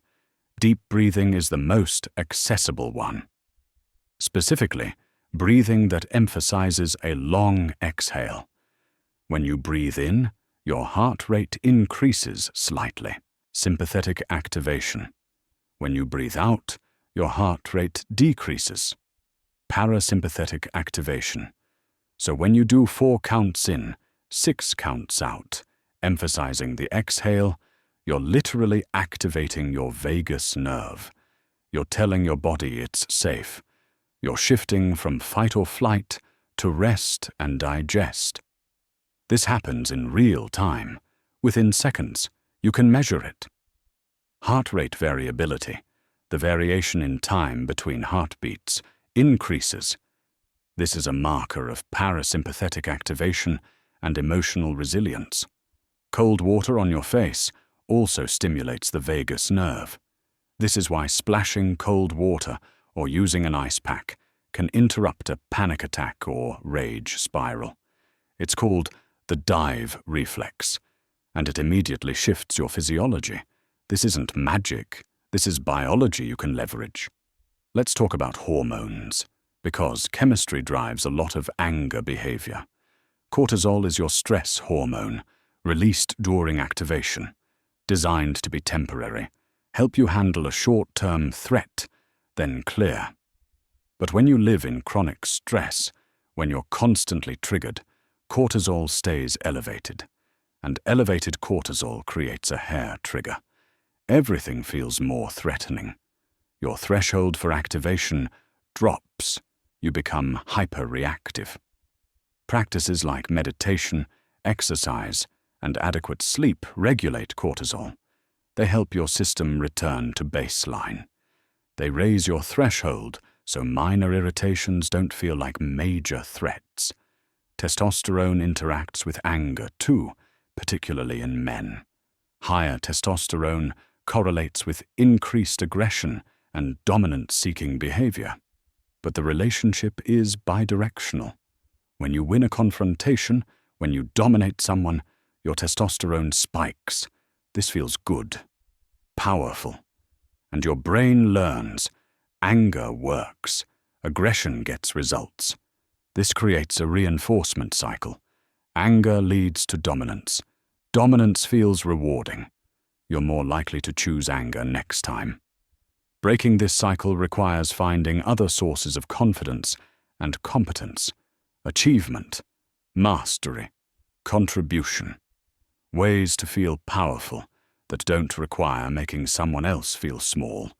There's also growing research on inflammation and emotional dysregulation. Chronic inflammation, caused by poor diet, lack of exercise, inadequate sleep, chronic stress, affects brain function. Inflammation increases activation in brain regions associated with threat detection and anger. It reduces connectivity in regions associated with emotional regulation. This means your physical health directly impacts your emotional stability. An inflamed body creates an inflamed mind. A body under stress creates a mind prone to rage. Anti-inflammatory practices, whole foods, nutrition, regular exercise, adequate sleep, stress reduction don't just improve your physical health, they improve your emotional regulation capacity. All of this science points to one hopeful conclusion. Transformation is not mysterious. It's not metaphysical. It's not about having the right mindset or being a good person or trying hard enough. It's a predictable result of consistent practice applied to a changeable organ. Your brain wants to learn. It's designed for adaptation. Every moment of your life, it's reorganizing itself based on what you're doing, thinking, and practicing. You're not fighting biology. You're working with it. You're leveraging the brain's natural plasticity to build the circuitry you want, instead of staying stuck with the circuitry you inherited. This takes time. Brain change is gradual. Neural pathways don't rebuild overnight. You won't meditate once and suddenly have perfect emotional regulation. But the change is cumulative. Every single practice session matters. Every pause counts. Every moment of choosing differently is literally rewiring your brain. Studies show measurable changes in as little as 8 weeks, significant transformation in 6 months to a year. Lasting change that becomes your new normal within 2 years. This is completely achievable. Thousands of people have done it. Not because they are special, not because they have some gift you don't have, because they understood the science and applied it consistently. Your amygdala will always detect threats. That's its job. It's ancient, powerful, fast, but you can train it to be less reactive. less likely to sound alarms for things that aren't actually dangerous. Your prefrontal cortex might be weak right now, underdeveloped, easily overwhelmed. But you can strengthen it, build its capacity, make it more reliable under pressure. Your vagus nerve might be underactive. Your nervous system might default to sympathetic activation. But you can train it, build vagal tone, make parasympathetic activation more accessible. Your hormones might be dysregulated. Your inflammation might be high. But these are changeable through lifestyle, through practice, through consistent application of what you're learning. None of this is fixed. None of this is permanent. All of it is workable. The science is clear. The evidence is overwhelming. Transformation is not only possible, it's predictable. You are not broken. You're not beyond help. You're not stuck with who you've been. You're a human being with a human brain. And human brains can change. You have the science. You have the tools. You have the framework. You understand how your brain works and what you need to do to change it. But knowing what to do in theory is one thing. Applying it when life gets hard, when the stakes are real, when you're already depleted, when anger feels completely justified, that's another thing entirely. This is where mastery is forged, not in calm moments, not when everything is going well, but in the furnace, under pressure, when every instinct is screaming at you to explode, and the consequences of doing so could be devastating. Let's start with betrayal. You discover your partner has been unfaithful, or a colleague you trusted has been undermining you, taking credit for your work, sabotaging you behind closed doors, or a friend you've supported for years has spread lies about you. The anger is instant, overwhelming, and completely justified. This isn't you being oversensitive. This isn't you misinterpreting. This is real harm, real violation of trust, real damage. Every fiber of your being wants to rage, to destroy, to make them hurt the way they've hurt you, to expose them, to get revenge, to make sure they pay. And you have every right to feel this way. The anger is appropriate, healthy even. It's your psyche's way of saying this is not okay. This matters. Boundaries have been crossed. But here's where wisdom comes in. Here's where mastery is tested. You can feel the full weight of this justified anger and still maintain agency over your response. You can acknowledge the rage without becoming it. You can honor the pain without letting it drive your behavior. Use rein. Even now, especially now. Recognize, this is betrayal. This is rage. My entire body is activated. I want to destroy them. I want them to suffer. Allow. Of course I feel this way. Anyone would. This anger is legitimate. I'm not going to shame myself for feeling it. Investigate. What do I actually want here? Do I want revenge? Or do I want dignity? Do I want to hurt them? Or do I want to protect myself and move forward with integrity? What does my highest self want in this situation? Non-identify. There is massive anger in my system right now. It's real. It's justified. But I am not this anger. I am the person who gets to decide what happens next. Choosing not to explode isn't weakness. It's not passivity. It's not letting them off the hook. It's power. It's refusing to let someone else's worst moment determine your character. It's maintaining control when everything in you wants to lose it. You can set boundaries. You can end relationships. You can protect yourself. You can demand accountability. You can take legal action if warranted. All of this without screaming, without cruel words, without burning everything down. Your response can be firm and clear and final, and still calm, still dignified, still you. because years from now, you'll remember how you handled this, and you want to be proud of that person. The one who stayed in control even when it would have been so easy, so justified, to lose it. Now let's talk about injustice, real injustice, systemic wrongs, discrimination, being treated unfairly because of who you are, watching others suffer harm that shouldn't exist. This anger is healthy. It's appropriate. It's necessary even. Anger at injustice has fueled every civil rights movement, every reform, every push toward a better world. Righteous anger mobilizes action, demands change, refuses to accept what's unacceptable. So the question isn't whether to feel this anger. The question is how to channel it. There's anger that mobilizes constructive action, that fuels advocacy, that builds movements, that creates boundaries and demands accountability, that says not on my watch and actually does something about it.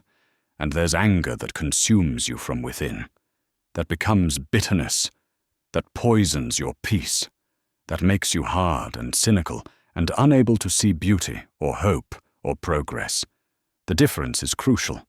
Channel the anger, use it, let it fuel you to speak up, to organize, to advocate, to create change.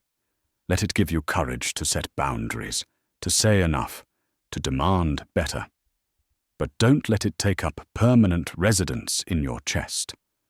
Don't let it become your identity.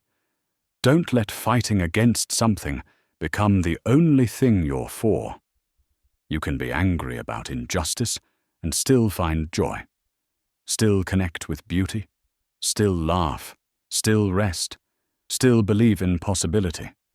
The work requires you to stay resourced, to maintain your humanity, to remember that you're fighting for something, not just against something. Take breaks. Step back when you need to. Let others carry the load sometimes. Protect your peace while still engaging the fight. This is sustainable activism. This is how you stay in it for the long haul without burning out or becoming the very bitterness you're fighting against. The exhaustion point. You've been sick for 3 days, or working 16-hour days, or dealing with a crisis, or caring for someone who needs constant attention, or going through major life stress. You're running on empty. You have nothing left. Your window of tolerance has shrunk to almost nothing. And someone, your partner, your kid, your parent, your co-worker, says something. Not even something terrible, just something slightly off, slightly annoying. Wrong tone, wrong timing, and you feel it, that flash of rage, completely disproportionate to what just happened. But you're depleted. You have no buffer, no reserves, no capacity. This is when you're most dangerous, most likely to explode, most likely to say something you can't take back. Recognize it immediately. I have no bandwidth right now. I am not okay. I cannot handle this conversation without losing control. And implement emergency protocols. Remove yourself. Physically leave if you can. Say, I need a minute, or I need some space, or I'll be right back. If you can't leave, be direct. I can't do this conversation right now without saying something I'll regret. Can we talk about this tomorrow when I'm in a better place? This isn't avoiding the issue. This isn't running from conflict. This is wisdom. It's knowing your limits and respecting them. It's protecting the relationship by refusing to engage when you're not capable of engaging well. Most people don't do this. They push through. They try to handle it despite being depleted. And then they explode. And then they have to repair damage that didn't need to happen. You're better than that. You're wise enough to know when you're not okay. And you're strong enough to admit it and ask for time. High-stakes conflict. You're in a performance review. Your boss is criticizing you. Some of it is fair. Some of it feels completely unfair. You feel defensive, angry, like you're being attacked. Every instinct says, defend yourself. Explain why they're wrong. Build your case. Push back. Show them they've misjudged you. But you're aware enough to know that reacting defensively will only make this worse, that getting emotional will confirm whatever negative impression they already have, that this moment requires composure. So you breathe. You use the tools. You create space between what they're saying and your response. You say, thank you for the feedback. Let me think about this and get back to you. Or can you give me specific examples so I can understand better? You ask questions instead of defending. You stay curious instead of combative. You gather information instead of building walls. You're angry. You feel it. But you're not reacting from it. You're responding with intention, or you're at a family gathering. Everyone knows your triggers. Your mother makes a comment about your choices. Your sibling brings up an old wound. Your uncle has too much to drink and says something offensive. The familiar heat rises. The old patterns activate. You can feel yourself about to engage in the same fight you've had 1,000 times. But you catch it. You recognize it. And you choose differently. You excuse yourself to the bathroom. You take a walk outside. You find someone safe to talk to. You leave early if you need to. You don't have to engage. You don't have to defend. You don't have to make them understand. You can protect your peace even in the middle of chaos. Or you're in a legal dispute. The other party is being aggressive. Their lawyer is making accusations. You feel rage building. But you know that losing your temper here could cost you, could make you look unstable, could undermine your case, could give them exactly what they want. So you stay calm, visibly calm.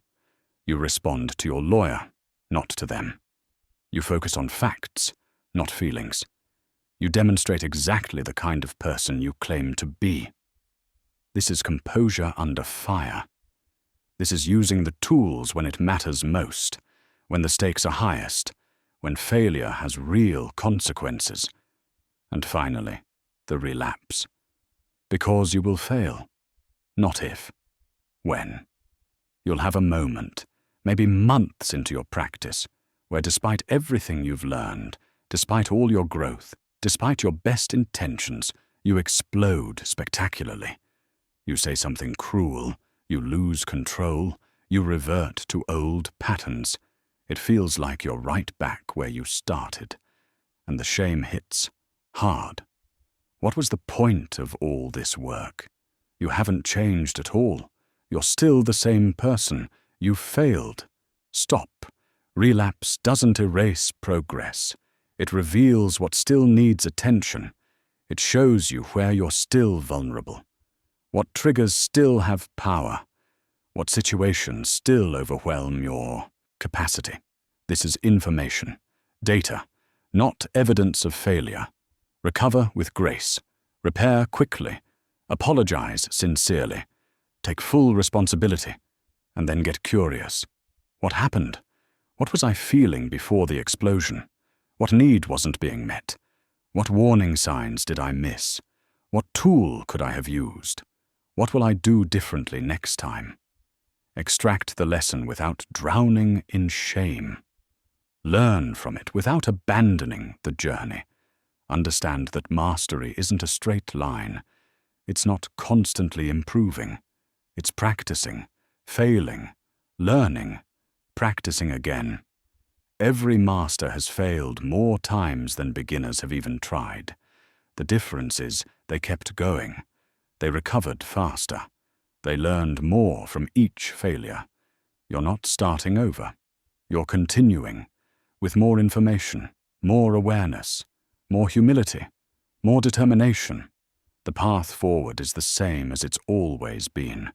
Practice, patience, compassion, commitment. These high-pressure situations aren't obstacles to your transformation. They're the forge where it's tested and strengthened. They're where you discover whether these tools actually work, whether this practice is real. And they're where you prove to yourself that you're capable of more than you believed, that you can feel justified rage and still choose dignity, that you can be depleted and still protect your relationships, that you can fail and still recover. This is mastery, not perfection. Grace under pressure, dignity in chaos, power in restraint. You have what you need. Now use it when it matters most.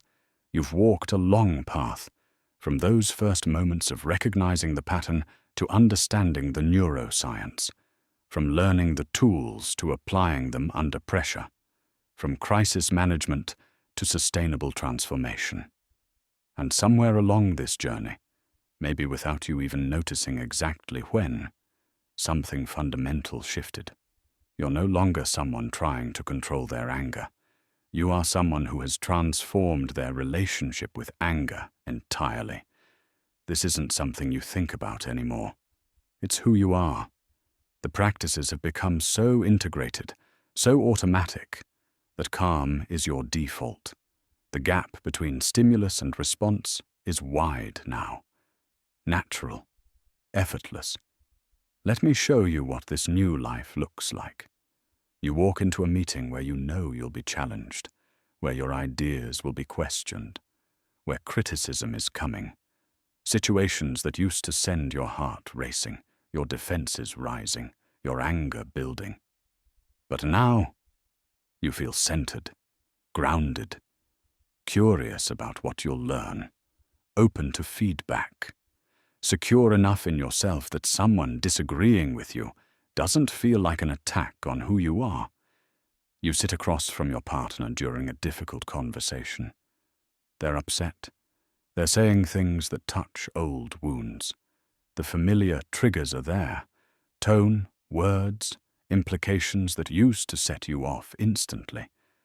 But you don't lose yourself. You stay present. You listen.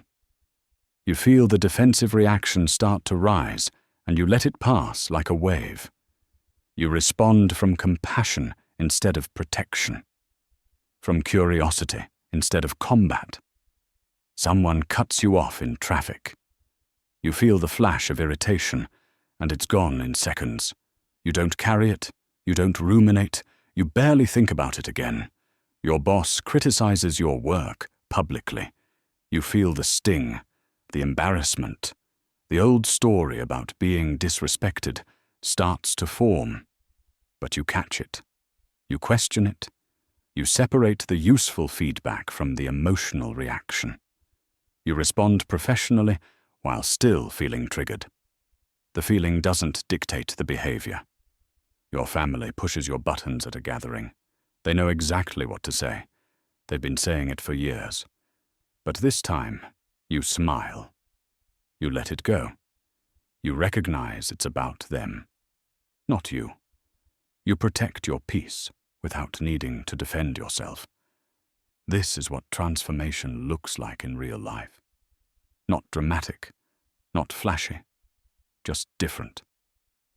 Fundamentally, completely different.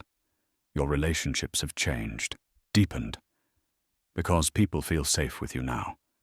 Your partner doesn't have to walk on eggshells anymore. They can be honest.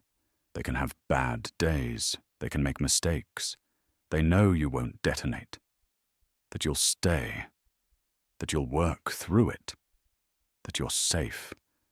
Your children, if you have them, are growing up with a different model. They see emotions expressed without destruction.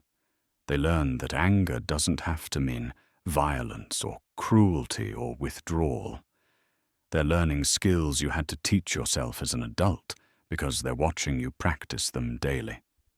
Your friendships have deepened because people know they can be real with you.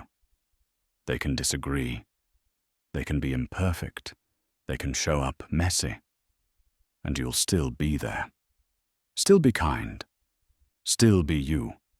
Your colleagues respect you, not because you dominate, Not because people fear your reaction, because you're steady, reliable, someone who can handle pressure without creating drama, someone who makes hard situations easier just by being present. But the most important shift, the respect you have for yourself. You're proud of who you've become, not in an arrogant way, in a quiet, solid way. You know what you've overcome. You know how hard you've worked. You know that transformation was possible and you made it happen. You sleep better because you're not replaying conversations, not rehearsing arguments, not carrying grudges, not hating yourself for how you reacted. You have energy, real energy, because you're not spending it on rage and rumination and recovery. That energy is available now for creation, for connection, for purpose. You're building things instead of destroying them, contributing instead of competing, creating instead of consuming. You're present in moments you used to miss because you were too busy being angry about something that happened earlier or worried about something that might happen later. You notice beauty, sunlight through trees, your child's laugh, good coffee, a stranger's kindness, things that were always there but you couldn't see because anger was too loud. And yes, anger still visits sometimes. It's part of being human. You have an amygdala. You live in a world that includes injustice and harm and genuine provocation. But anger is a guest now, not the owner of the house. It arrives. You acknowledge it. You understand its message. And you let it move through you without destruction. Sometimes you sit with it, feel it fully. Let it inform you about boundaries that need setting or needs that aren't being met or values that are being violated. Sometimes you use it, channel it into action, into advocacy, into necessary change, and sometimes you just let it pass.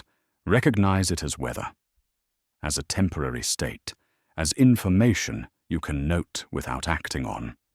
You've broken patterns that have been running in your family for generations.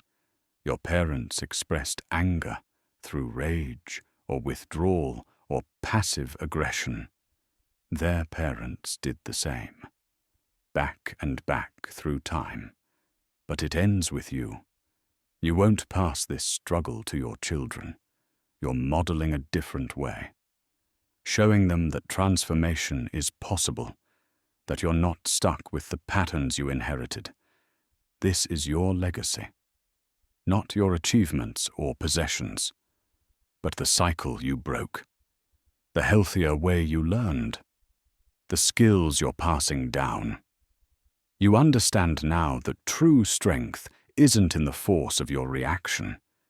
It's in the quality of your presence, in your ability to stay centered when everything around you is chaos, to choose kindness when anger would be easier, to maintain dignity when provocation is high. The world tries to sell you a different story. That strength means dominating. That power means making others submit. That anger makes you formidable. But you know better now. Real power is restraint. Real strength is self-regulation. Real courage is staying soft in a hard world. This doesn't mean you're passive. You set boundaries. You speak truth. You stand up for what matters. You protect what's sacred. But you do it from center, from clarity, from wisdom, not from reactivity. This journey doesn't end. This isn't a destination you arrive at and then you're done. It's a practice, a lifelong path of becoming more fully human, more integrated, more wise, more free. There will be hard days ahead, situations that test you, moments when old patterns try to reassert themselves, times when you're depleted and vulnerable, and the tools feel out of reach. That's okay. That's normal. That's part of being alive. Stay vigilant, not in a fearful way, in an aware way. Keep noticing, Keep practicing, keep choosing, and stay compassionate with yourself. When you fail, and you will sometimes, recover with grace. Learn from it. Keep going. Every moment offers a new choice. Every interaction is an opportunity to practice. Every trigger is a chance to demonstrate who you've become. You have the tools now. You understand the science. You know the path. You've walked it far enough to know it's real. That transformation isn't a fantasy, that you are genuinely different than you were when this journey began. Trust what you've learned. Trust what you've practiced. Trust who you're becoming. Remember the fundamental truth that has been here all along, underneath everything, waiting for you to recognize it. You are not your thoughts. You never were. Thoughts arise in your awareness. You witness them, you observe them. But you are not them. You are not your anger. Anger is an emotion that moves through you. A chemical cascade, a neural activation, a temporary state. It comes, it goes, but it doesn't define you. You are the awareness that witnesses both, the consciousness in which all experience arises and passes, the space that contains everything but is touched by nothing. From that space, you are free. You always were. You just forgot for a while. Anger can arise. Thoughts can come. Triggers can activate. And you can observe it all with curiosity and compassion. You can feel it fully without becoming it. You can acknowledge it without being controlled by it.